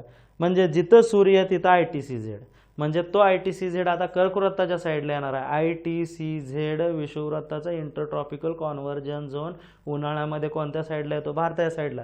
त्याचबरोबर हे स्ट्रक्चर सुद्धा वर शिफ्ट होतो, म्हणजे सूर्य जसा वर येईल तसा ITCZ पण वर शिफ्ट होणार आहे. तसंच ते कमी दाबाचे पट्टे, जास्त दाबाचे पट्टे देखील वर शिफ्ट होणार आहे. तसाच हा जे स्ट्रीम देखील वर शिफ्ट होणार आहे. मग उन्हाळ्यामध्ये जे स्ट्रीमची पोझिशन हिमालयाच्या दक्षिणेकडील भागाकडून ती जाते हिमालयाच्या उत्तरेकडे भागाला, आणि ते म्हणजे कुठं, तिबेटच्या पठारावर.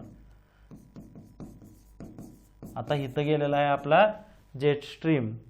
त्याच वेळी उन्हाळ्यामध्ये काय होतं, आता वेस्टर्ली जेट स्ट्रीम समजला थोडक्यात, की हे असं असं आहे. याच्याबद्दलचं फॅक्ट्स इथं आहे की हिवाळ्यात त्यांचा वेग जास्त आहे भारतावरून वाहताना, उन्हाळ्यात कमी होतो, तिबेटकडे जातात. उन्हाळ्यात हिमालयाच्या उत्तरेकडे सरकणार आहेत, म्हणजे तिबेटच्या साईडला. आता त्याच वेळे त्या सूर्याच्या खालच्या बाजूला ईस्टर्ली जेट स्ट्रीम आहे, जो इतर वेळेस ऑस्ट्रेलियाकडे असतो, तो भारताच्या पट्ट्याकडे येतो. म्हणजे या ठिकाणी एक नवीन जेट स्ट्रीम येणार आहे उन्हाळ्यामध्ये, त्याला म्हणतो आपण ईस्टर्ली जेट स्ट्रीम. कन्सेप्ट थोडासा समजावून घेत चला. हे सुद्धा एक ईस्टर्ली जेट स्ट्रीम आहे, तो ईस्टकडून वेस्टकडे वाहतो म्हणून त्याचं नाव ईस्टर्ली जेट स्ट्रीम आहे. आता भारतामध्ये उन्हाळ्यामध्ये कोणती स्थिती झाली, वेस्टर्ली जेट स्ट्रीम होता तो तिबेटकडे गेला, ईस्टर्ली जेट स्ट्रीम जो इंडियावर आला. इंडियाच्या कोणत्या, ह्याच पट्ट्यात, म्हणजे महाराष्ट्राच्या जरा आसपास खाली 15 डिग्री नॉर्थच्या दरम्यान येऊन थांबतो तो. ईस्टर्ली जेट स्ट्रीम या ठिकाणी व्हायला लागला. Easterly jet stream westerly jet stream इतका पॉवरफुल नसतो, त्याची स्पीड थोडं कमी आहे. हे वारे उन्हाळ्यात 14 डिग्री नॉर्थच्या दरम्यान भारतीय उपखंडावर वाहतात. हे कायमच वाहत असतात, पण उन्हाळ्यात भारताकडे येतात. यांचा वेग 90 km/h असतो. आणि ईस्टर्ली जेट स्ट्रीमचा उपयोग आपल्याला काय आहे, तर ते आपण मान्सून शिकताना बघूया, इथं नाही मी सांगत. ओके, चलो. ईस्टर्ली जेट स्ट्रीम, त्यानंतर अल निनो, ला निनोच्या कन्सेप्ट वेळी आपण ताहिती, डार्विन हे कन्सेप्ट काय आहेत ते बघूया, ताहिती डार्विनचं. आता येऊया मान्सूनकडे. चलो, मान्सून हा शब्द कोणता आहे, अरबी भाषेतील शब्द आहे. ओके, मान्सून किंवा हंगाम या शब्द प्रयोगापासून हा शब्द प्रयोग रूढ झालेला आहे. ठीक आहे, हे गोष्टी फॅक्च्युअल आहेत, पाठ करून घ्या. उन्हाळी मोसमी वारे, हिवाळी मोसमी वारे. मान्सूनचा आपण 2 प्रकार करतो, उन्हाळी आणि हिवाळी. आता आपण आता मान्सून कसा येतो थोडक्यात बघूया. हा आपला भारत देश आहे. आता बघा, नीट शांतपणे याकडे लक्ष द्या. जरी परीक्षा जवळ असली तरी कन्सेप्ट लक्षात घ्या, परीक्षेच्या मागं पळू नका. कन्सेप्ट क्लिअर असेल तर एक्झाम क्रॅक होतातच, उगाच रट्टा हाणायला पळायचं नाही सारखं. हा आपली नॉर्मल पोझिशन आहे जगामध्ये, की सूर्य मध्ये आहे, हा ITCZ आहे अभ्यास करण्याकरता.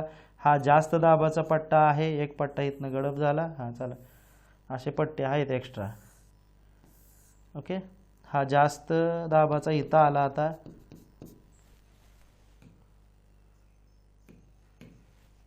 हा कमी दाबाचा, हा जास्त हा जास्त आणि हा कमी. हे झालं जगाचं नॉर्मल स्ट्रक्चर. सूर्य आता पृथ्वीकडे भारताकडे यायला लागला. कधी येतो तो, 21 जूनच्या दरम्यान सूर्याचं बाष्पान भ्रमण उन्हाळ्यामध्ये येतो.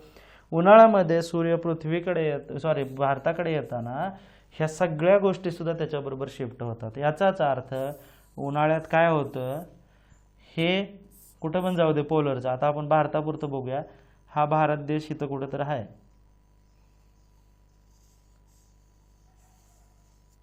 ओके, हा ITCZ उन्हाळ्यात म्हणजे 21 जूनच्या वेळी सूर्य कर्कवृत्ताला लंबरूप करतो, म्हणून भारताच्या गंगेच्या मैदानावर ITCZ इंटरट्रॉपिकल कॉन्व्हर्जन झोनचा, म्हणजेच हा कमी दाबाचा पट्टा या ठिकाणी येतो. जे स्ट्रीम कुठे येते वेस्टर्ली, या ठिकाणी जाते. तिबेटचं पठार इथं आहे, ह्याची काय होते उष्णता किंवा याचं टेम्परेचर इन्क्रीज होतं. या ठिकाणी जास्त टेम्परेचर आहे ह्या सगळ्या पट्ट्यात. ओके. त्यानंतर हा ITCZ इथं आला. शिवाय इथं एक नवीन काय तयार झालं, ईस्टर्ली जेट स्ट्रीम. हे सगळ्या गोष्टी आल्यानंतर इथं पण एक लक्षात घ्यायचं, ITCZ इथं आला म्हणजेच तुमचा ITCZ खाली काय आहे, एक जास्त दाबाचा पट्टा सुद्धा आहे. तो ॲक्च्युली इथं येईल कुठं तर, जास्त दाबाचा पट्टा. कारण का हा त्याच्याबरोबर आला. याचा अर्थ सध्या मान्सून किंवा उन्हाळ्यामध्ये काय स्थिती झालेली आहे भारतावर, सूर्य कर्कवृत्ताला लंबरूप आहे. त्यामुळे ITCZ गंगेच्या मैदानावर आलेला आहे. ITCZच्या खाली असणारा पट्टा म्हणजे जास्त दाबाचा पट्टा, म्हणजे विषुववृत्त ते कमी दाबाचा पट्टा आला तर आपल्या इकडं. जास्त दाबाचा पट्टा त्याच्या खाली मूव्ह होत आला श्रीलंकेच्या थोडंसं खाली किंवा अंदमान निकोबारच्या दरम्यान, तिथं आलं हिंद किंवा तो इंडियन ओशियन, त्या ठिकाणी आला जास्त दाबाचा पट्टा. त्यानंतर वेस्टर्ली जेट स्ट्रीम गेलं तिबेटकडे. एक नवीन ईस्टर्ली जेट स्ट्रीम इथं होतं, ते आलं भारताकडे. आता ही झाली आपली एकदम फेवर्ड स्थिती. फेवर्ड स्थिती काय काय बघा. आता परत एकदा, इथं आहे वेस्टर्ली जेट स्ट्रीम तिबेट. त्यानंतर आहे जास्त दाबाचा पट्टा. त्याच्यानंतर आहे ईस्टर्ली जेट स्ट्रीम. त्यानंतर आहे ITCZ. आता सुरू झालं मान्सूनची क्रिया सुरू. मान्सून म्हणजे काय होणार आहे, जास्त दाबाचा जे व्यापारी वाऱ्याचा आहे. आता याच ठिकाणी व्यापारी वारे वाहत आहेत. व्यापारी वारे कसे वाहत आहेत, पूर्वीय व्यापारी वारे. यस, पूर्वीय व्यापारी वारे कुठून कुठं वाहत आहेत, जास्त दाबापासून कमी दाबाकडे ITCZ कडे वाहणार आहेत. आता ITCZ आला इंडियाकडे, ते त्याचं कार्य करायला लागलेत. होतं काय, कोरलेसिस फोर्स नावाचा एक कन्सेप्ट आहे. तो काय करतो, उत्तर गोलार्धात वाऱ्याला त्याच्या उजवीकडे वळवतं. मग भारत किती नशीबवान आहे, हा यांनाही मिळणार आहे, दुसरीकडनं मिळणार आहे आफ्रिकेला पाऊस. पण हा वारं जे इकडं जाणार आहे सोमालियाकडं वगैरे, ते कुणीकडे वळणार आहे, भारताच्या साईडला वळतं, due to the Coriolis forces. इथंही भारताच्या साईडला वळलं आणि ते गेलं कुठं, आपल्या इकडं म्यानमार किंवा अराकोमियोमा जी लाईन आहे त्या बाजूला गेलं हिमालयाच्या. आता आपल्याला काय फायदा होतो, हे सगळं आलं. या ठिकाणी आहे आपला वेस्टर्न घाट. हा वेस्टर्न घाट ह्या वाऱ्याला अडवून आपल्या इथं पाऊस पडतो सह्याद्रीमध्ये. नंतर गेलं वारं पुढं, पूर्व घाट काय त्याला अडवत नाही जास्त, ते जातं तसंच. त्यामुळे तामिळनाडूच्या साईडला उन्हाळ्यात एवढा पाऊस पडत नाही किंवा मान्सूनमध्ये इतका पाऊस पडत नाही. वारं इकडं वाहत वाहत गेलं अराकोमियोमाकडे. अराकोमियोमा ही जी लाईन आहे किंवा म्यानमार या पट्ट्यामध्ये देखील मोठा पाऊस पडतो. परत काय होतं, हे वारं या हिमालयाला पलीकडे जाऊ शकत नाही म्हणून थटतं आणि रिटर्न इकडे यायला चालू होतं. परत ते बंगालच्या उपसागरावरनं पाणी घेतं आणि या ठिकाणी गंगेच्या मैदानात त्या ठिकाणी पाऊस पडतं. या ठिकाणी हे इथं पाडत आरवली काय झाला, नेमका याला समांतर असल्यामुळे राजस्थानकडे काय पाऊस पडत नाही. असाच पाऊस पडत जातो थोडा थोडा. दिल्ली रेंज क्रॉस केल्यानंतर हिमालयाच्या पायथ्याशी परत शिवालिकच्या तिथं पाऊस पडतो. एक प्रकारे ह्या दोन्ही बंगालच्या उपसागराची लाईन आणि अरबी समुद्राची लाईन त्या ठिकाणी कॉन्व्हर्ज होते आणि हिमालयाच्या पायथ्याशी देखील पाऊस पडतो. मेघालय या ठिकाणी सर्वात जास्त मावचिनराम किंवा चेरापुंजीला पाऊस जास्त असण्याचं कारण काय आहे, ते एक प्रकारे असं लोकेशन आहे की ज्याच्यामध्ये फनेल शेप्ड म्हणतात, हिमालयाची त्या ठिकाणी रचना आहे, ज्याच्यामध्ये मान्सूनचं आपलं वारं ट्रॅप होतं, त्याला बाहेर पडता येत नाही. तिथंच ते गोल पडत इतका पाऊस पडतं की त्यामुळे जगात सर्वात जास्त त्या ठिकाणी पाऊस पडतो. दिस इज कॉल्ड एज फनेलिंग इफेक्ट. समजलं हे. त्यानंतर मग फनेलिंग इफेक्ट झालं, सगळं झालं, मान्सून पाऊस पडायला लागला सगळीकडे. तर ह्याच्यात ईस्टर्ली जेट स्ट्रीमनं काय रोल केला की ईस्टर्ली जेट स्ट्रीम जी अशी वाहते, ती जरी वारं इकडं चाललं तरी ईस्टर्ली जेट स्ट्रीम सगळ्या भारतात त्याला फिरवते. कारण ईस्टर्ली जेट स्ट्रीम कशी फिरते, इकडं आहे. मगाशी मी म्हणलं होतं ईस्टर्ली जेट स्ट्रीम नावाचं एक कन्सेप्ट तिथं आहे, ईस्टर्ली जेट स्ट्रीम.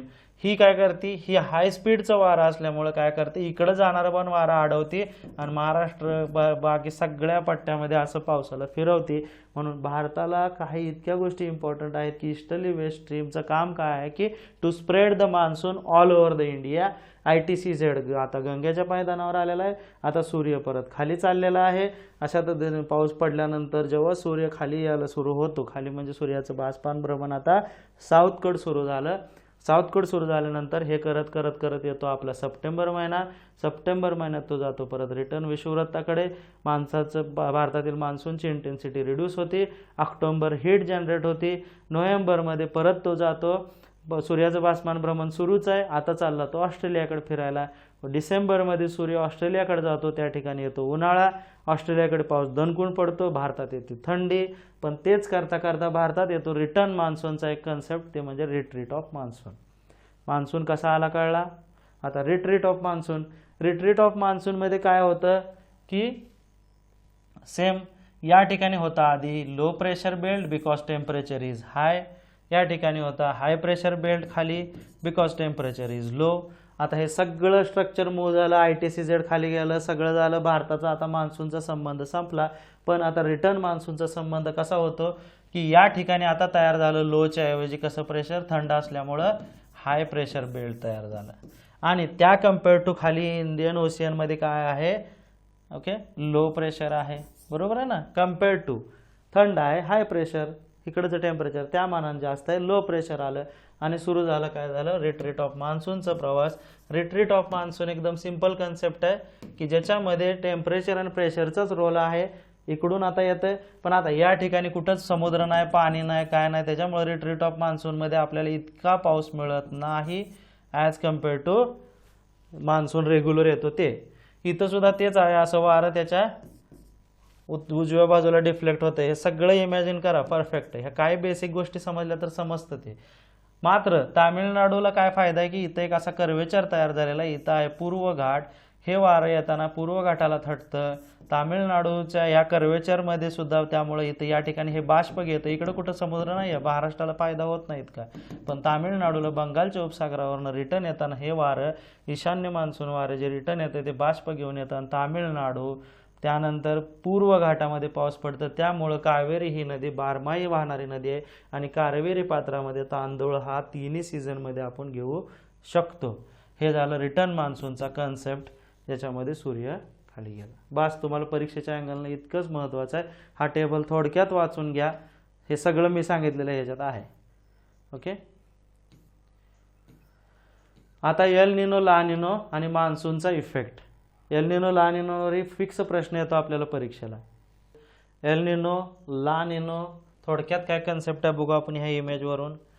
आता एक लक्षात घ्यायचं, समुद्रामध्ये प्रवाह असतात, थंड उष्ण, आपण बघितलं ओशियन टॉपिकमध्ये. या ठिकाणी एक प्रवाह असतो समुद्रामध्ये आणि याही ठिकाणी अनेक प्रवाह आहेत. ज्या वेळेस एक हम्बोल्ट नावाचा प्रवाह इथं आहे. कोण आहे, हम्बोल्ट. आणि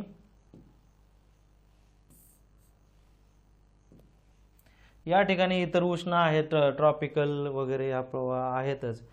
हा हम्बोल्ट प्रवाह आहे थंड प्रवाह. कसला थंड आहे, कसला प्रवाह, थंड प्रवाह. थंड प्रवाहानंतर या ठिकाणचे प्रवाह आहेत उष्ण प्रवाह. म्हणजे या ठिकाणी टेम्परेचर काय आहे, लो आहे. प्रेशर काय आहे, हाय आहे. या ठिकाणी प्रेशर लो आहे आणि टेम्परेचर मात्र हाय आहे. वारे हाय प्रेशरकडून लो प्रेशरकडे वाहते, म्हणजे असं वाहणार आहे, पृथ्वी गोल आहे तेवढं तरी इमॅजिन करा, असं नाही जाणार. मग ह्या हाय प्रेशरकडून वारे वाहतो लो प्रेशरकडे. म्हणजे हा आहे पॅसिफिक समुद्र, इथं आहे पॅसिफिक समुद्र, इथं आहे अरेबियन समुद्र, इथं आहे हिंद महासागर आहे, ह्या सगळ्या गोष्टी आहेत. आता काय होतं, रेग्युलर ज्यावेळेस मान्सून आहे, या ठिकाणी हम्बोल्ट कोल्ड करंट आहे, त्यावेळेस या ठिकाणी असलेल्या हाय प्रेशरमुळं या ठिकाणनं वारं वाहतं इकडं. ओके, या ठिकाणी आलं वारं, इकडं येताना बाष्प घेऊन येणार आहे, याच बाजूला वारं वाहतं, म्हणजे व्यापारी वाऱ्यांची तीव्रता या ठिकाणी जास्त आहे, त्यामुळे पाऊस चांगल्या पद्धतीने पडतो. हा झाला नॉर्मल कन्सेप्ट ज्यावेळेस ला निना नावाचा कन्सेप्ट असतो. आता चालू होतो एल निनोचा कन्सेप्ट. एल निनो, यल निनोच्या वेळी या ठिकाणी येतो, हम्बोल्ट प्रवाहाला रिप्लेस करतो यल निनो गरम प्रवाह, उष्ण प्रवाह. उष्ण प्रवाह, ह्या प्रवाह जास्त उष्ण आहे आणि याच बाजूला असल्यामुळे काय होतं, या ठिकाणी टेम्परेचर काय असणार आहे हाय, प्रेशर काय असणार आहे लो. या ठिकाणी देखील उष्णच प्रवाह आहेत, पण या ठिकाणी उष्ण प्रवाह आहेत, त्यामुळे होतं काय, याही ठिकाणी उष्ण प्रवाह आहे, याही ठिकाणी उष्ण प्रवाह आहे. आता काय होणार आहे, प्रेशर याही ठिकाणी लो आहे, प्रेशर याही ठिकाणी लो आहे, म्हणजे व्यापारी वाऱ्यांची जी वाहण्याची क्षमता आहे ती वीक होणार आहे. कोणत्या बाजूला, इकडून पेरूकडून किंवा पॅसिफिकच्या या बाजूकडून ऑस्ट्रेलिया किंवा भारताच्या साईडला. त्यामुळे व्यापारी वाऱ्यांच्या बाष्प आणण्याचं प्रमाण देखील या ठिकाणी कमी आहे आणि या ठिकाणी पडतो मान्सून वीक. कसं काय, तर हे वारं या बाजूला वाहण्याऐवजी आता कुठं वाहणार आहे, तर या ठिकाणी आहे low pressure. Okay, sorry, pressure, temperature high आहे, लो प्रेशर आहे, आणि या ठिकाणी मात्र प्रेशर हाय असतं किंवा सरळ सरळ पेरूचा कोष्ट आहे. मग होतं काय, या ठिकाणावरून वारं वाहतं त्या बाजूला जाण्याऐवजी समवॉट या बाजूला जातं आणि ते पडतं पेरूच्या कोस्टला पाणी, किंवा त्याच ठिकाणी काय करतं, पाऊस पडतं. पाऊस पडल्यामुळे या ठिकाणी एकदम हिरवळ वगैरे उगवते.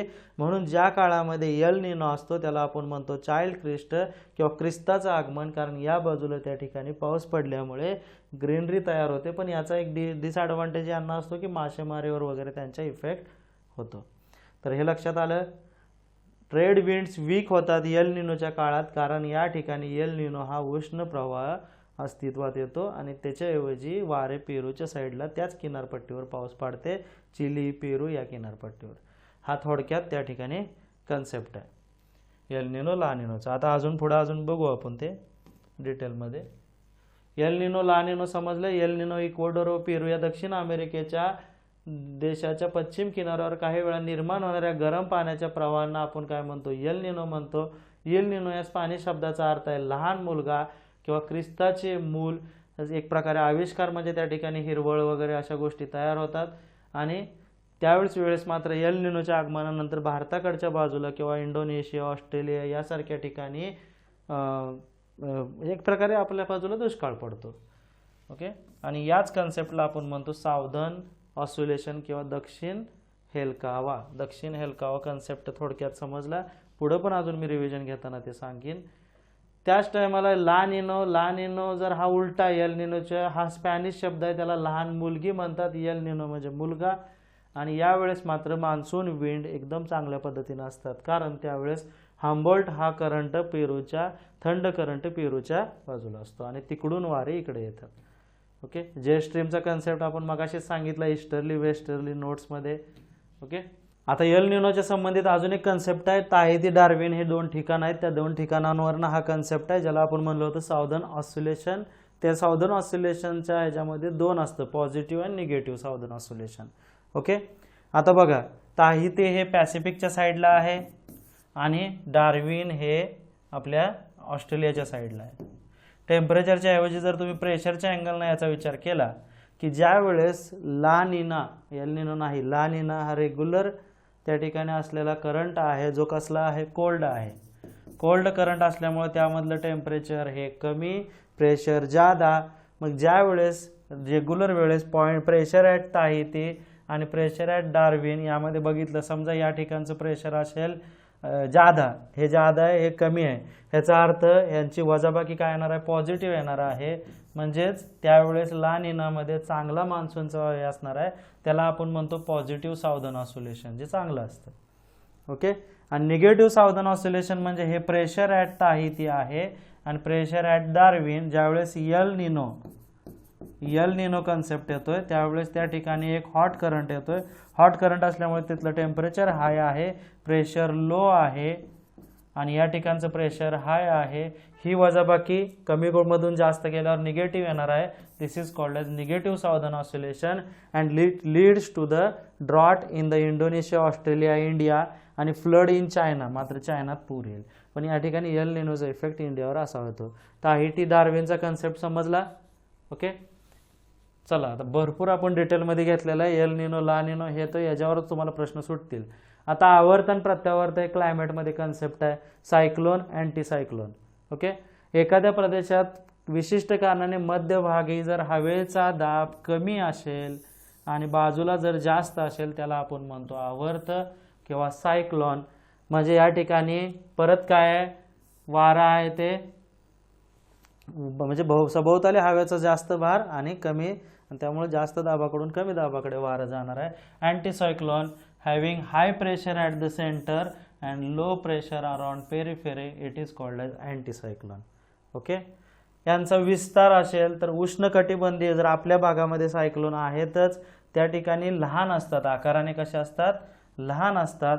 समशीतोष्ण मधले मात्र जर म्हणजे समशीतोष्ण म्हणजे आपल्या कर्कवृत्ताच्या पलीकडचे, त्यांचा आकार प्रचंड असू शकतो. यांचे जी प्रत्यावर्त आहेत ती नेहमीच आकाराने मोठी असतात. त्यानंतर दाब या ठिकाणी जो लो दाब आहे या ठिकाणी हाय दाब आहे, तर ते ठीक आहे, म्हणजे आपण कमीच आहे. प्रत्यावर्तात दाब कमी प्रमाणात आढळतो. प्लस यांचा जो ओव्हरऑल प्रेशर ग्रेडियंट म्हणलं जर तुम्ही म्हणत असाल तर सायक्लोनमध्ये जास्त असतो, म्हणून सायक्लोन विध्वंसकारी असतात. प्रत्यावर्तामध्ये प्रेशर ग्रेडियंट कमी आहे त्यामुळे ती विध्वंसकारी नसतात. त्यानंतर वाऱ्याची दिशा. आवर्तातील वारे उत्तर गोलार्धात घड्याळाच्या काट्याच्या विरुद्ध दिशेने तर दक्षिण गोलार्धात घड्याळाच्या काट्याच्या दिशेने फिरतात. म्हणजेच आवर्त ही उत्तर गोलार्धात अँटी क्लॉकवाईज डायरेक्शन आहेत. अँटी क्लॉकवाईज हे पाठ करून घ्यायचं. आवर्त उत्तर गोलार्धात अँटी क्लॉकवाईज, तर दक्षिण गोलार्धात ती कशी आहेत, क्लॉकवाईज असतात. सॉरी, क्लॉकवाईज हीच दिशा आहे, हां उलट.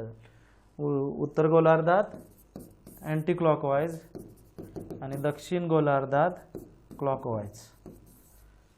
वाऱ्यांची दिशा उत्तर गोलार्धात जे अँटीसायक्लोन असतात ते घड्याळाच्या दिशेनं आहेत आणि दक्षिण गोलार्धात मात्र ते घड्याळाच्या विरुद्ध दिशेने आहेत. प्रत्यावर्त एक्झॅक्ट उलट आहे आवर्ताच्या. कॉन्व्हर्जंट वाहतात, केंद्रभागी कॉन्व्हर्जंट आहेत, या ठिकाणी डायव्हर्जंट आहेत.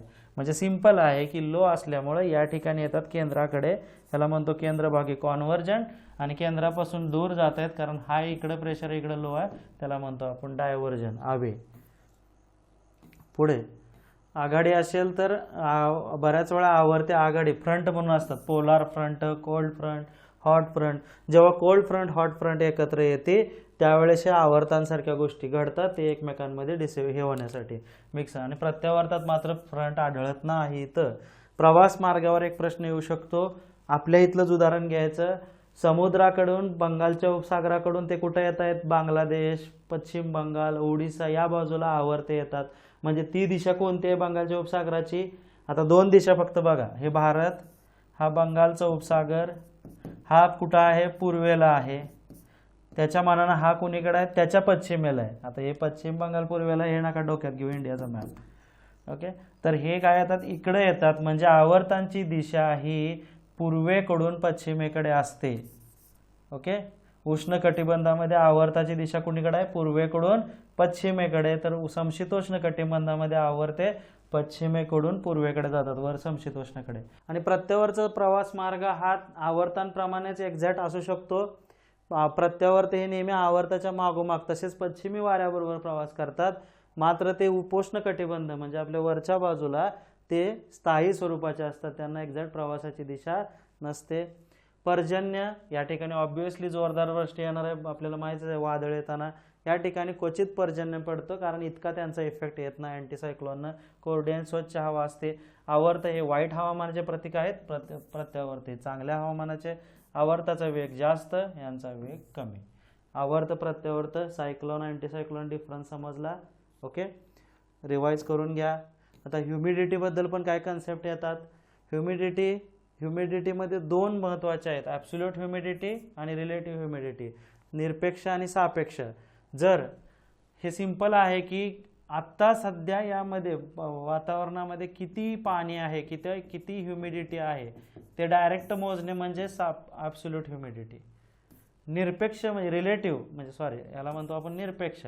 सापेक्ष म्हणजे कशाशी तर रिलेट करून जी ह्युमिडिटी आहे तिला म्हणतो रिलेटिव्ह. म्हणजे रेशो वगैरे असे जर शब्द डेफिनेशनमध्ये आले तर it is related with the relative humidity. इंग्लिशमध्येच करा ते ॲब्सोल्यूट अँड रिलेटिव्ह, कारण कुणाशी तर रिलेशन आहे. आता बघूया, ॲब्सोल्यूट ह्युमिडिटी म्हणजे कोणत्याही वेळी 1 घनफूट किंवा 1 घनमीटर हवेत एका विशिष्ट वेळी ग्रेन किंवा ग्रॅम बाष्प असेल त्या वेळची वेळेची आर्द्रता म्हणजे याला निरपेक्ष आहे. The actual amount of water vapour present in the atmosphere is known as absolute humidity. काहीच नाही, अमाऊंट ऑफ वॉटर जे ॲक्च्युअल असतं this is called as absolute humidity. Actual absolute relative the percentage of moisture present in the atmosphere compared to its full capacity in the given temperature is known as relative humidity. म्हणजे आत्ता किती percentage of water आहे आत्ता म्हणजे actual भागिले त्या टेम्परेचरला त्याची maximum म्हणजे किती फुल कॅपॅसिटी किती असते यांचा रेशो जर काढला तर आपल्याला मिळतं रिलेटिव्ह ह्युमिडिटी. ओके, याला म्हणतो आपण रिलेटिव्ह ह्युमिडिटी. ॲब्सोल्यूट रिलेटिव्ह मधला डिफरन्स काढला. चला आता ढगांचे एक वर्गीकरणाचा एक मुद्दा आहे सिरस. आता ढगांच्या वर्गीकरणामध्ये आपण लय गोष्टी वाचायला चालू करतो, पण एकच लक्षात घ्या, अल्टिट्यूडवरनं आपण लक्षात ठेवू शकतो उंचीनुसार. सगळ्यात उंचीचे असतात ते सिरस आहेत, त्याच्यानंतर खाली मध्ये येतात ते अल्टो. ओके, म्हणजे अल्टोचे. त्यानंतर जे अजून जराशे खाली येतात त्याला स्ट्रॅटो म्हणतात, आणि सगळ्यात खाली म्हणजे निम्बो किंवा क्युम्युलस म्हणजे निम्बो. आता बघा, म्हणजे स्ट्रॅटस इथंच आहे, सॉरी, क्युम्युलस सगळ्यात खाली येतात ते क्युम्युलस मधले. आता सिक्वेन्स सगळ्यात उंच सिरस, अल्टो, स्ट्रॅटो, क्युम्युलस. पाणी असेल तर त्याला निम्बस म्हणतो आपण, कापसासारखं असेल तर क्युम्युलस म्हणतो, स्ट्रॅटा असेल एखादा तर स्ट्रॅटस म्हणतो, लेयर्स असतील तर. म्हणून तुम्ही काय लक्षात ठेवा, फक्त cirrus high altitude, alto middle altitude 2000 ते 7000, त्यानंतर स्ट्रॅटस 2000 पेक्षा कमी उंचीवर, क्युम्युलस एकदम जवळ दिसतात ते क्युम्युलस क्लाउड. ओके, देन हे कुठं पुस्तकात नाही आहे, आपण पुस्तकात आपल्या अशा पद्धतीने अरेंज करण्याचा प्रयत्न केलेला आहे म्हणून ते लक्षात येते तुम्हाला. वृष्टी मगाशीच म्हणलं होतं, पाण्याच्या 0.5 मिमीपेक्षा व्यासापेक्षा अधिक आकार असलेल्या थेंबाला आपण वृष्टी म्हणतो. त्यापेक्षा कमी असेल तर त्याला आपण म्हणतो फक्त डिझलिंग. 0 डिग्री सेंटीग्रेड तापमान असताना पाऊस पडतो म्हणजे more than 0 degree centigrade. Okay, below 0 degree centigrade पाऊस नाही म्हणत, त्याला आपण बर्फवृष्टी म्हणतो. विषुववृत्तामुळे पाण्याच्या जे तापमान रोज हीट होतं आणि परत त्याचं बाष्पीभवन होऊन परत जे रिटर्न पडतो पाऊस त्याला म्हणतो आपण convectional. Due to the condensation process या ठिकाणी प्लस कन्व्हेक्शन प्रोसेस. कन्व्हेक्शन एक महत्त्वाची प्रोसेस आहे त्या ठिकाणी. ह्या कन्व्हेक्शन प्रोसेसमुळे तिथंच होतं, तिथंच क्लाउड बनतात, परत तिथंच पडतात. ह्या कन्व्हेक्शन प्रोसेसच्या रिलेटेड हा पाऊस असल्यामुळं कन्व्हेक्शनल किंवा असेंडिंग कन्व्हेक्शनल करंट, आणि याला आपण म्हणतो कन्व्हेक्शनल रेनफॉल. कन्व्हेक्शनल म्हणजे दोन लिक्विड किंवा दोन लिक्विड सबस्टन्स जर एकमेकांमध्ये हीट डिसिपेट करत असतील तर आपण एक प्रकारे कन्व्हेक्शनल म्हणतो. देन विषुववृत्त आला तर कन्व्हेक्शनल रेनफॉल. जर एखाद्या ठिकाणी डोंगर माथ्याला थटून पाऊस पडत असेल तर त्याला म्हणतो आपण ओरोग्राफिक रेनफॉल, जो म्हणजे आपल्या वेस्टर्न घाट आहे, प्रतिरोध प्रकारचा पाऊस. आणि या ठिकाणी या पट्ट्यावर पाऊस पडतो या बाजूला, आणि या बाजूला पर्जन्य छायेचा प्रदेश असतो, पर्जन्य छायेचा प्रदेश. आणि तिसरा जो आहे इथंच आहे ती डायग्राम. आणि सायक्लॉनिक रेनफॉल म्हणजे ड्यू टू द सायक्लॉन जे रेनफॉल पडतात this is called as cyclonic rainfall. भारतामध्ये अरेबियन सी आणि वेस्ट बेंगॉलच्या साईडला म्हणजे बंगालचे उपसागर, तामिळनाडू या कोस्टला सायक्लॉनमुळे पाऊस पडतात. सायक्लॉनमध्ये आपल्याला माहीत आहे या ठिकाणी लो प्रेशर आहे, या ठिकाणी हाय प्रेशर आहे. कन्व्हर्जंट प्रोसेसमुळं पाण्याचं बाष्प सेंटरला जाऊन पावसाचं प्रमाण वाढतं. ॲक्च्युली पाऊस कडेला पडतो, मध्ये एक आय ऑफ द म्हणतात, हे सायलेंट असतो, या ठिकाणी पाऊस नसतो. आता प्रश्न उत्तर घेऊया. आता कुठलाही प्रश्न विचारू द्या एन्व्हायरमेंटमध्ये, तुम्हाला प्रेशर, टेम्परेचर, ग्रही वारे याबद्दलच्या कन्सेप्ट परफेक्ट असतील, ITCZ वगैरे, तर कोणताही प्रश्न सुटतो. मेन मुलांचं तेच बेसिक परफेक्ट नसतं, त्यामुळे त्या बेसिकवर तुम्ही कोणतेही प्रश्न सोडवा. आता भूमध्य सागर आलाय, हा 9वीच्या NCERT हा तुम्हाला ॲज इट इज फॅक्च्युअल मिळेल, पण तरी देखील तुम्हाला माहीत नसलं तरी याचं उत्तर तुम्ही सोडवू शकता. Winter rainfall received by the Mediterranean region is the result of. Mediterranean रिजनला विंटरमध्ये रेनफॉल पडतो, याचं कारण काय आहे? आता रेनफॉलचंच कारण काय एवढंच बघायचं. मग शिफ्टिंग प्रेशर बेल्ट, ठीक आहे, इतकं परफेक्ट नाही. Low pressure belt occur over Mediterranean region during the winter region due to the shifting of pressure belt. आता सिंपल आहे, ज्या ठिकाणी लो प्रेशर आहे मेडिटेरियन रिजनला, जिथं जिथं लो प्रेशर आहे तिथं तिथं पाऊस पडतो. मान्सूनच्या काळात देखील भारतीय भूपट्टावर लो प्रेशर तयार होतो ॲज कम्पेअर टू हिंदी महासागर, त्यामुळे हिंदी महासागरातनं बाष्प घेऊन पाऊस पाडला जातो. सेम जर मेडिटेरियन सीला त्यांनी म्हणले लो प्रेशर बेल्ट तयार होतो ॲज कम्पेअर टू त्याच्या इतर एरियापेक्षा, म्हणून त्या ठिकाणी पाऊस पडतो. Okay, option number 2 is the right answer. Wind blows from Mediterranean sea toward land, हे काय नॉर्मल झाले, आपल्याला एक्झॅक्ट सायंटिफिक रिझन दिले. Orographic rainfall due to windward slope, जाऊ दे, हे कारण असतील पण खरं एक्झॅक्ट सायंटिफिक कारण प्रेशर अँड टेम्परेचरचं हे आहे. नेक्स्ट, गोदावरी व कृष्णा नद्यांच्या तुलनेत कावेरी नदीच्या पात्रात हिवाळ्यात पाण्याचे प्रमाण वाढते. मगाशी सांगितलं होतं ईशान्य जे रिटर्न मान्सून आहे, ईशान्य मान्सून, याच्यामुळे या ठिकाणी भारत थोडासा कर्वेचर असल्यामुळे बंगालच्या उपसागराशिवाय बंगालच्या उपसागरातनं हे पाणी घेऊन येतं आणि पूर्व घाटाच्या लोकेशनमुळे या ठिकाणी हिवाळ्यात पाऊस पडतो. शिवाय जो उन्हाळ्यातला मान्सून पाऊस आहे तो देखील कावेरीच्या पात्रात ह्या केरळच्या साईडला पडतो त्याच्यामुळं कावेरी ही बारमाही वाहणारी नदी आहे. ओके, मात्र हिवाळ्यात का पाणी वाढतं तर रिटर्न मान्सूनमुळे हिवाळ्यात त्याच्या पात्रात पाऊस पडतो. याचं उत्तर आहे ड्यू टू द ईशान्य, म्हणजे ईशान्य मान्सून कावेरी पात्रात. 2 नंबर. चला, कायच एवढं पाठ करायची गरज नाही, तुम्हाला फक्त हे पाहिजे. Climatic phenomenon retreating monsoon is a result of which of the following atmospheric condition in India. मान्सूनची माघार हा आविष्कार कोणत्या वातावरणीय परिस्थितीचा परिणाम आहे. आता एक लक्षात घ्या, 9वीच्या एनसीईआरटीत गेला तर सूर्याचे भासमान भ्रमण हे रिट्रीटिंग ऑफ मान्सूनला कारणीभूत आहे असं दिलंय, पण ते फिजिकल कारण आहे, नॉट क्लायमॅटिक. म्हणजे त्याने काय विचारलंय, क्लायमॅटिक फिनॉमिनॉन विचारलाय. सूर्याचं भासमान भ्रमण हे त्याचं लोकेशन बदलतंय, फिजिकल आहे, एक लक्षात घ्या. त्यामुळे ऑप्शन 2 उत्तर येत नाही. जर असं विचारलं असतं खालीलपैकी रिट्रीटिंग ऑफ मान्सूनला कारणीभूत घटक कोणता, तर अपरंट मुवमेंट ऑफ सन घ्यायचं. मल्टिपल असतील स्टेटमेंट तर. आता प्रश्न काय राहतो, after reaching the Himalaya region south mens region, monsoon Himalaya पर्वतापर्यंत पोहोचल्यानंतर तिथून माघारी फिरतात. मनाने फिरणार आहेत का थटून? नाही, त्यामुळे हे उत्तर नाही घ्यायचं. काही जणांनी हे उत्तर लावलं डोकं की शिवालिकला थटून माघारी येतात. थटून नसतं, मान्सून हा प्रेशर आणि टेम्परेचरच्या डिफरन्सनं त्याचा मार्गक्रमण करतो.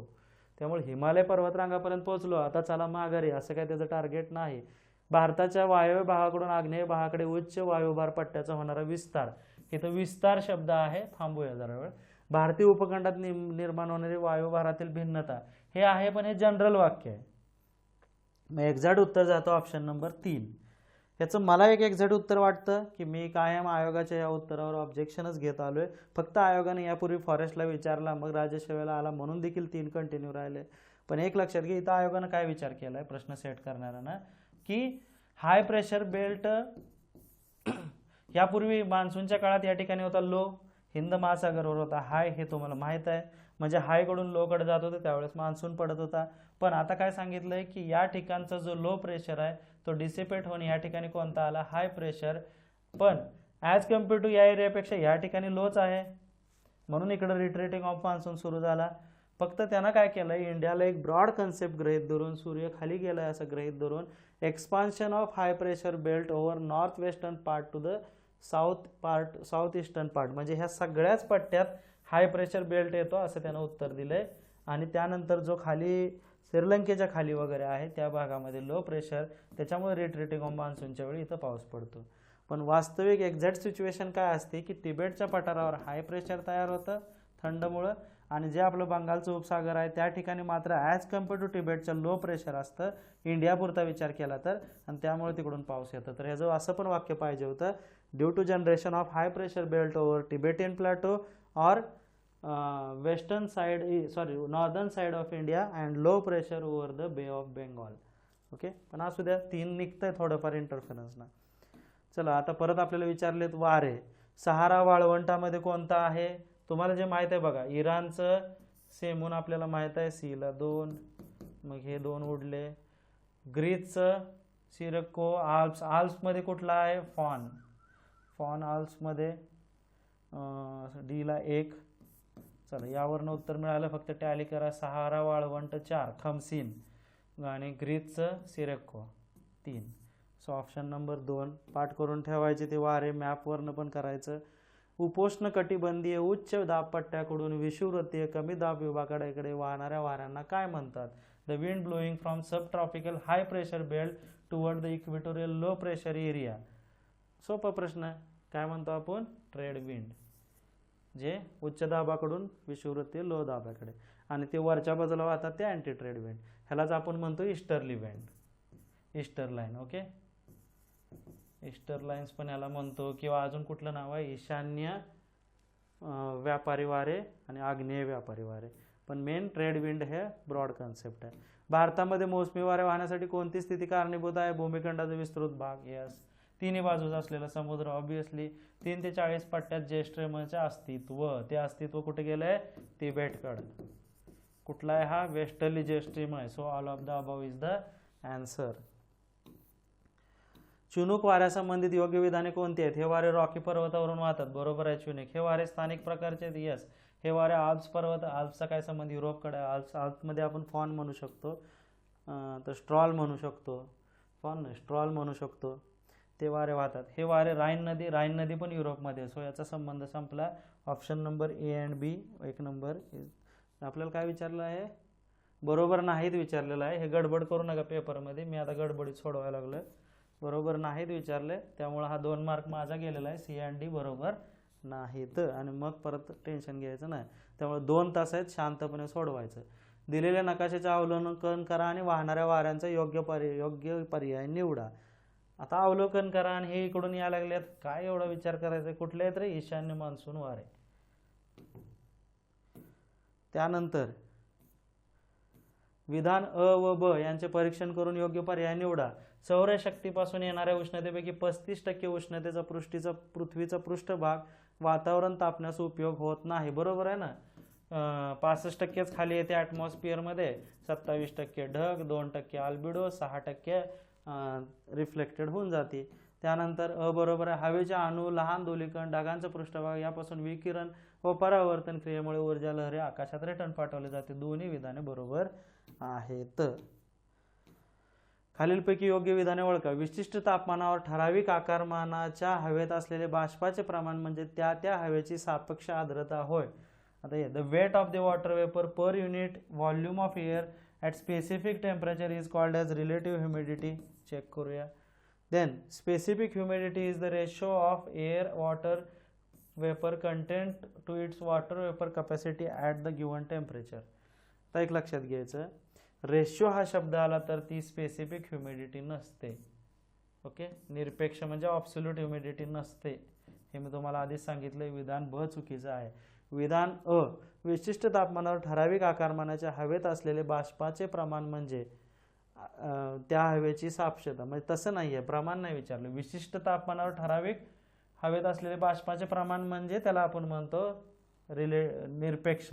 काय म्हणतात त्याला इंग्लिशमध्ये? ऑब्सोल्यूट. किती आहे आत्ता सध्या त्या तापमानाला बाष्पाचे प्रमाण म्हणजे सरळ ॲब्सोल्यूट आहे. इथं उलटं केलंय त्याने. ह्याला विशिष्ट, ह्याला रिलेटिव्ह म्हणले आणि ह्याला ॲब्सोल्यूट म्हणले. हे उलटं केलंय. त्यामुळे दोन्ही विधाने चुकीचे आहेत.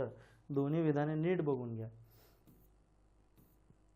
सागरी क्षेत्रात समताप रेषा एकमेकास अक्षवृत्तात जवळजवळ समांतर असणार आहेत. याचं कारण काय? सागरी क्षेत्रावर भूभागाचं प्रमाण कमी असतं. सागरी क्षेत्र स्थानांच्या उंचीच्या परिणामांपासून मुक्त, तापमान उंचीच्या परिमाणांपासून मुक्त असते, कारण त्या ठिकाणी लँडचा एरिया कमी असल्यामुळे देखील हे स्टेटमेंट राईट आहे. सो दोन्ही विधाने बरोबर आहेत. विषुववृत्तापासून ध्रुवाकडे वाहणाऱ्या ग्रहीय वाऱ्यांचा योग्य क्रम लावा. आता विषुववृत्तापासून ध्रुवाकडे, चला मग सगळ्यात जवळ काय? पहिलं व्यापारी वारे, परत पश्चिमी वारे आणि नंतर ध्रुवीय वारे. ही रचना कुठं आहे? व्यापारी, पश्चिमी, ध्रुवीय. Option number 2. पर्जन्य छायेच्या आणि पर्जन्य प्रदेश आणि पर्जन्य छायेचा प्रदेश कुठं असतो? तर ओरोग्राफिक रेनफॉल. ओरोग्राफिक म्हणजे आपले वेस्टर्न घाट. सांद्री भवन दरम्यान उत्सर्जित होणाऱ्या उष्णतेस काय म्हणतात? Heat release at the time of condensation is called as latent heat. Latent heat म्हणजे गुप्त उष्णता. कंडेन्सेशनमध्ये काय होतं? तर वाफेचं रूपांतर आपण काय करतो? लिक्विडमध्ये करतो. आणि सगळ्यात उलटं जायचं, पाण्याचं रूपांतर वाफेत होताना तापमान वाढत नाही, 100 डिग्री सेंटीग्रेडच राहतं बॉइलिंगचं. मग त्यापुढे वाढत नाही, मग काय होतं तर ती उष्णता जी आपण देतो ती गुप्त स्वरूपात आपण म्हणतो तिला लॅटंट हीट ऑफ वेपरायझेशन म्हणतो. कशात करते ती उष्णता रूपांतर? वाफेत करतं. मग ह्याच वाफेला रिटर्न करायचं असेल आपल्याला लिक्विडमध्ये तर त्याला आपण म्हणतो कंडेन्सेशन. लिक्विडचं वाफेत रूपांतर करणं त्याला म्हणतो आपण वेपरायझेशन. ती वेपरायझेशन होताना जे टेम्परेचर असतं त्याला म्हणतात लॅटंट हीट ऑफ वेपरायझेशन. आणि वाफेचं लिक्विडमध्ये रूपांतर होताना त्याला म्हणतो आपण कंडेन्सेशन प्रोसेस. आणि ते जे तापमान असतं त्याला आपण म्हणतो latent heat of condensation. So latent heat हा कॉमन शब्द आहे. वाफेचे रूपांतर बर्फात होण्याच्या क्रियेला काय म्हणतात? म्हणजे एक प्रकारे लक्षात घ्या, वाफ आणि बर्फ एक सब्लिमेशन प्रोसेस असते सायन्समध्ये देखील माहीत पाहिजे. जर डायरेक्ट एका फॉर्ममधून मधली स्टेज स्किप करून दुसऱ्यामध्ये रूपांतर होत असेल तर त्याला म्हणतो आपण सब्लिमेशन. म्हणजे काय, वाफ बर्फ याच्यामध्ये कोणती स्टेप पाहिजे? लिक्विड. कारण वाफेचं रूपांतर पाण्यात आणि पाण्याचं बर्फात, ह्याला आपण सरळ सोळे प्रोसेस म्हणतो. पण एक स्केप करून जर दुसऱ्या स्टेजला जात असेल तर त्याला सब्लिमेशन म्हणतात. उदाहरणार्थ कापूर सॉलिड टू डायरेक्ट कशात जाते? वाफेत, याला आपण म्हणतो सब्लिमेशन. 4 स्थानिक वारे दिलेले आहेत नकाशातील 1, 2, 3 आकड्यांवरून जोड्या लावा. हा असं ऑक्सफर्डच्या स्टुडंट ॲटलास मधलं हे आहे. त्यामुळे स्टुडंट ॲटलास परफेक्ट करायचा. बघा तुम्हाला आठवते ते बघा, बर्ग सापडेल की? बर्ग इकडे देऊया ना, 4 नंबरला बर्ग, डला 4. यावरनं देखील उत्तर निघलं 1, 2, 3, 4. 1 नंबर कोण आहे मग? सिरेक्को. 2 नंबर कोण आहे? खमसीन. 3 नंबर कोण आहे? हार्मेंटन. ओके चलो, बर्ग दक्षिण आफ्रिका, हार्मेंटन हे चुकलं, मध्य आफ्रिका, खमसीन इजिप्त, सिरेक्को उत्तर आफ्रिका व दक्षिण युरोप. सो ॲटलासच्या अँगलनं वारे वाचून घ्या. बोरा वारे कोणत्या प्रदेशात वाहतात? बोरा वारे ऑब्व्हियसली ॲड्रियाटिक सीच्या दरम्यान वाहतात. तेही ॲटलासवरच प्रश्न विचारलेला आहे. खालील विधानांचा विचार करा. ला निना म्हणजे लहान मुलगी. हां बरोबर आहे ना, मुलगी. एल निनो म्हणजे मुलगा. ला निनोच्या काळामध्ये महासागराचे थंड पाणी पृष्ठभागावर येते, थंड प्रवाह आहे तो. ला निनो मान्सूनच्या बाळे प्रबळ करतो, बरोबर आहे. एल निनोच्या काळामध्ये व्यापारी वारे कमकुवत पडतात आणि उष्ण पाणी महासागरामध्ये पूर्वेकडे वाहते, बरोबर आहे. व्यापारी वारे एल निनोच्या काळामध्ये कमकुवत पडते, त्यामुळे वरीलपैकी सर्व. कारण एल निनोच्या काळामध्ये तिथलं टेम्परेचर रिड्यूस वाढतं, गरम प्रवाह येतो आणि व्यापारी वारे जे ताहितीकडून डार्विनकडे वाहणार आहे ते वीक पडतात आणि त्या ठिकाणी पाऊस कमी पडतो. So effect on the monsoon. खालील आकृतीत त्रिवार्तच्या मते नैसर्गिक प्रदेशाचा विस्तार दाखवलाय, तो प्रदेश ओळखा. आता त्रिवार्त आहे, त्रिवार्त यांनी प्रदेशांचं वर्गीकरण भारताचं अशा पद्धतीने केलेलं आहे, आपण थोडक्यात बघू. यातलं tropical monsoon, tropical savanna, tropical semi arid, sub tropical steppe, desert आणि सब ट्रॉपिकल ह्युमिड. आता बघा ट्रॉपिकल म्हणलं तर एला काय शब्द दिलाय त्याने? ट्रॉपिक्स म्हणजे विषुववृत्तीय. त्याने असं पृथ्वीचं जसं आहे ना डिवाइड, विषुववृत्तीय, परत आपला उष्णकटिबंधीय, नंतर सब ट्रॉपिकल आणि मग पोलार, असं ABCDE दिले. हे एक बेसिक कन्सेप्ट लक्षात ठेवा. ए म्हणजे ट्रॉपिकल, बी म्हणजे सब ट्रॉपिकल, आलं. सी म्हणजे सब ट्रॉपिकलचंच ह्युमिड किंवा ड्राय विंटर टाईप, विंटर थंड जबरदस्त. आणि एच म्हणजे याने माउंटन टाईप दिलेला आहे. मग एकदम सोपं आहे. तर आपल्याला काय काढायचं आहे? हा विचारलाय. हा विचारलेला एरिया ट्रॉपिकलमध्ये येईल का सब ट्रॉपिकलमध्ये येईल? तर ट्रॉपिकलमध्ये. उष्णकटिबंधीय आपण येतो. मग याच्यावरनंच उत्तर निघून जात आहे. त्यांनी किती तुम्हाला सोपं करून दिलेलं आहे. हां ट्रॉपिकल वेट एक राहिलं आहे आणि सवाना एक राहिलं आहे. येस, मग ट्रॉपिकल. सो 2 ऑप्शन उडले. एमुळं हे ट्रॉपिकल राहिलं नाही, ह्या एरियामुळं, म्हणजे हे फिक्स वालं आहे. असं पण कधी कधी तुम्हाला विचारतील AWAM. अभ्यासाच्या अँगलनं आधी सगळं समजावून घेऊया. ट्रॉपिकल मान्सून म्हणलं तर हा AM येतो. ट्रॉपिकल सवाना म्हणलं, सवाना प्रदेश म्हणजे आपल्या इथं गवताळ प्रदेश, फ्लॅट लाईन, सगळं AW येतं आहे. स्टेपी म्हणलं तर आपला पर्जन्यछायेचा प्रदेश, ट्रॉपिकल स्टेपी, सेमी ॲरिड स्टेपी, वर्ण स्टेपी. सब ट्रॉपिकल स्टेपी म्हणलं तर ऑब्व्हियसली वर जाणार आहे, BSH हा पट्टा जरा फार येईल. त्यानंतर सब ट्रॉपिकल डेझर्ट, हा डेझर्टमध्ये जाईल, हे डेझर्टमध्ये जाईल. आणि सब ट्रॉपिकल ह्युमिड रिजन म्हणजे इकडचा हा ह्युमिड रिजन आहे, बाष्पवाला. आणि माउंटन म्हणजे हा हिमालयनवाला आपला माउंटन. ओके, थोडक्यात बघून घ्या. आपल्या महाराष्ट्राच्या बाबतीत विचार केला किंवा भारताच्या खालच्या पट्ट्यात हा म्हणजे ट्रॉपिकल मान्सून, AM हा स्टेपी आपला पट्टा, धुळे वगैरे मराठवाड्याचा पट्टा आणि खाली येता, आणि AW म्हणजे हा ट्रॉपिकल सवाना. हेच 3 महत्त्वाचे लक्षात घ्या. हिमालयन H डेझर्ट हा आहे, सबट्रॉपिकल BWH आणि सबट्रॉपिकल ह्युमिड म्हणलं तर हे आहे, आणि हा AWI म्हणजे ट्रॉपिकल सवाना प्रदेश आहे. याचं उत्तर आहे 3. कंसावरनं पण उत्तर निघालं असतं, एक्स्ट्रा माहिती दिली आहे म्हणून. ओके, तरी ही क्लायमेटचं ते क्लासिफिकेशन करून घ्या. खालील वाक्य वाचा आणि दिलेल्यापैकी योग्य निर्णय निवडा किंवा योग्य पर्याय निवडा. एल निनो म्हणजे फक्त उष्ण कटिबंधीय किंवा उष्ण विषुववृत्तीय प्रवाहाचा विस्तार होय. ठीक आहे, बघू अजून काय माहीत नाही. हां, एल निनो म्हणजे बालख्रिस्त, हे बरोबर आहे. एल निनो म्हणजे डिसेंबरच्या नाताळातील ख्रिसमसच्या काळात दिसणारा प्रवाह, बरोबर आहे. हे तर 2 शुअर माहीत आहेत. आता हे अजून प्रश्नचिन्ह टाकूया. ब राईट आहे, क राईट आहे. एल निनो भारतामध्ये दीर्घकाळासाठी मान्सून पर्जन्याचा अंदाज बांधण्यासाठी वापरण्यात येतो, हे पण बरोबर आहे. ब क ड बरोबर असलेलं, मग 3 पैकी सगळंच विधान असत्य होईल, सत्य होईल, सॉरी. ओके, आणि El Nino is merely extension of warm equatorial tropical current. इंग्लिशमध्ये थोडंसं कळेल. हा एल निनो कसला करंट आहे, मग अशा धरणं मी म्हणतोय, गरम म्हणजे वॉर्म इक्विटोरियल करंटचं एक्सटेन्शन आहे. हा पॉईंट नोट डाऊन करून घ्या. So all statement are correct. Okay, then खालीलपैकी कोणते घटक दैनिक व ऋतुपरत्वे सौर ऊर्जेची तीव्रता व प्रमाण दर्शवतात. म्हणजे काय आहे तर सूर्याचा म्हणजे पृथ्वीचा कल्लेलास, बरोबर आहे. कुठं किती आहे ते, त्याशिवाय ऋतूंची निर्मितीच झाली नसते. ढगांचे प्रमाण पण बरोबर आहे. दिवस रात्रीचे प्रमाण 21 जून 22 डिसेंबर. छोटा दिवस असेल तर थंड असेल, मोठे दिवस असतील तर ते उष्ण असतील. सूर्यकिरणाने पृथ्वीच्या पृष्ठभागाशी केलेला कोण, हा ह्याच्याशीच रिलेटेड असलेला फॅक्टर आहे. So option number 4. पुढील 2 विधानांचा विचार करा. दोन्ही गोलार्धात 10 ते 20 अंशात वाळवंटे आहेत, बरोबर आहे. 10 ते 20 अक्षांशात पावसापेक्षा बाष्पाचे प्रमाण अधिक आहे, हे देखील बरोबर आहे. फक्त एक लक्षात घ्यायचं की या ठिकाणी एक कॉन्ट्रोवर्सल उत्तर आहे. 2014 म्हणजे थोडंसं अडचणीचंच असायचं की याने उत्तर 2 दिलं, ए आणि बी खरे आहेत, परंतु बी हे एचे कारण नाही. आता एक माहितीसाठी फक्त परत लक्षात ठेवा, ज्या ठिकाणी ॲक्च्युली 10 ते 20च्या ऐवजी आपल्याला असंही दिसेल की 20च्या 30मध्ये आपल्याला जास्त वाळवंट दिसतील, कारण व्यापारी वाऱ्यांचा त्या ठिकाणी हाय प्रेशर बेल्ट आहे, बरोबर आहे ना. हाय प्रेशर बेल्टमध्ये वारा शांत आहे. ज्या ठिकाणी हाय प्रेशर बेल्ट आहे त्या ठिकाणी तुम्हाला वाळवंट दिसतील, कारण त्या ठिकाणी कोणतंही वारं येत नाही, त्यामुळे त्या ठिकाणी पाऊस येत नाही. हाय प्रेशर बेल्ट 20 ते 30 त्या ठिकाणी वारं येत नाही, तिथून वारं दुसरीकडे वाहतं, म्हणून ते दुसरीकडे बाष्प घेऊन जातं. बाकीच्या पट्ट्यात आपल्याला वाळवंट दिसणार नाही. दुसरं अजून काय गोष्टी महत्त्वाच्या आहेत त्यात पण बघा, पूर्वीय व्यापारी वारे, पश्चिमी व्यापारी वारे.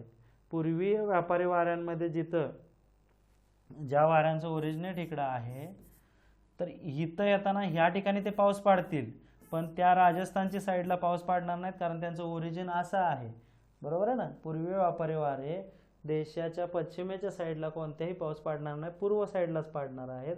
म्हणून सहसा वाळवंटे पूर्वीय व्यापारी किंवा पूर्वीय व्यापारी वाऱ्याच्या प्रदेशात वाळवंट पश्चिमेला आढळतील, आणि पश्चिमी व्यापारी वाऱ्यांच्या प्रदेशात वाळवंटे पूर्वेला आढळतील. हे सगळं डिटेल कोर्समध्ये सांगितलेलं, इथं फक्त तुम्हाला माहीत असावं आणि याचं उत्तर करून घ्या. आता हे असे प्रश्न येणार नाहीत, असे डिफिकल्ट, वेगळंच अंदाज देणार आहे. सहसा हे सगळेजण एकच मारतील या ठिकाणी. खालीलपैकी कोणता विशेष गुणधर्म उष्ण व दमट विषुववृत्तीय हवामानात आढळत नाही. कुठला, does not wet equatorial type of climate. Wet equatorial type of क्लायमेटमध्ये त्यांना सरळ काय म्हणायचं की प्रतिरोध प्रकारचा पर्जन्य आढळत नाही, कारण विषुववृत्तीय भागात जायचं, त्या ठिकाणी हिवाळा नसतो, बरोबर आहे, कारण सतत सूर्यकिरणे अवेलेबल आहेत 12 तास. युनिफॉर्म तापमान असते, हेही बरोबर आहे. सूर्यकिरणांचा अँगल तिथं इतका बदलत नाही. दुपारी पाऊस पडतो, कन्व्हेक्शनल रेनफॉल आहे. ओरोग्राफिक रेनफॉलचा अब्सेंट आहे, कारण त्या ठिकाणी ती वारे नाही आहेत. कुठले ट्रेड विंड्स त्या ठिकाणी एकत्र येत आहेत पण वाहत नाहीत. चलो, अशा पद्धतीनं सगळ्यात महत्त्वाचा आपण जॉग्राफीचा क्लायमेट टॉपिक बघितलेला आहे. क्लायमेटमध्ये कन्सेप्ट क्लिअर करा, रट्टा मारू नका. आणि आत्तापर्यंत आपण फिजिकल जॉग्राफीचे सगळे इम्पॉर्टंट टॉपिक बघितलेले आहेत. यामध्ये सगळीकडे कन्सेप्ट इम्पॉर्टंट आहे, आणि राज्यसेवा पूर्व परीक्षेला हे जे आपण डाटा काढलेला आहे तो इंडिया फिजिकलची NCERT आणि फंडामेंटल ऑफ फिजिकल जॉग्राफीच्या NCERTवर डिपेंड आहे. त्यामुळं या दोन हे सगळे टॉपिक परफेक्ट केल्यानंतर ऑलमोस्ट 10 क्वेश्चन्स त्या ठिकाणी सुटतात. कारण जर आपण विचार केला महाराष्ट्राचा भूगोलचा तर त्यामध्ये अतिशय सोपे प्रश्न असतात. काही ठिकाणी तालुके विचारतात, शिखरं विचारतात, कधी कधी तिथं कन्सेप्ट नसला तरी चालेल, खनिजांच्या बाबतीत थोडाफार कन्सेप्ट माहीत असला तर ते बघायला येईल, पण कन्सेप्च्युअल टॉपिक आपण एक्झॅक्ट कव्हर केलेले आहेत. आता इथून पुढचं आपण भारताचा भूगोल घेऊया. त्यामध्ये जे इम्पॉर्टंट फॅक्ट एक्झामच्या अँगलनं आहेत फॅक्ट्स ते घेणार आहे आणि थोडेसे फॅक्ट्स मजेदूषणमधले आपण घेणार आहे. Okay, thank you.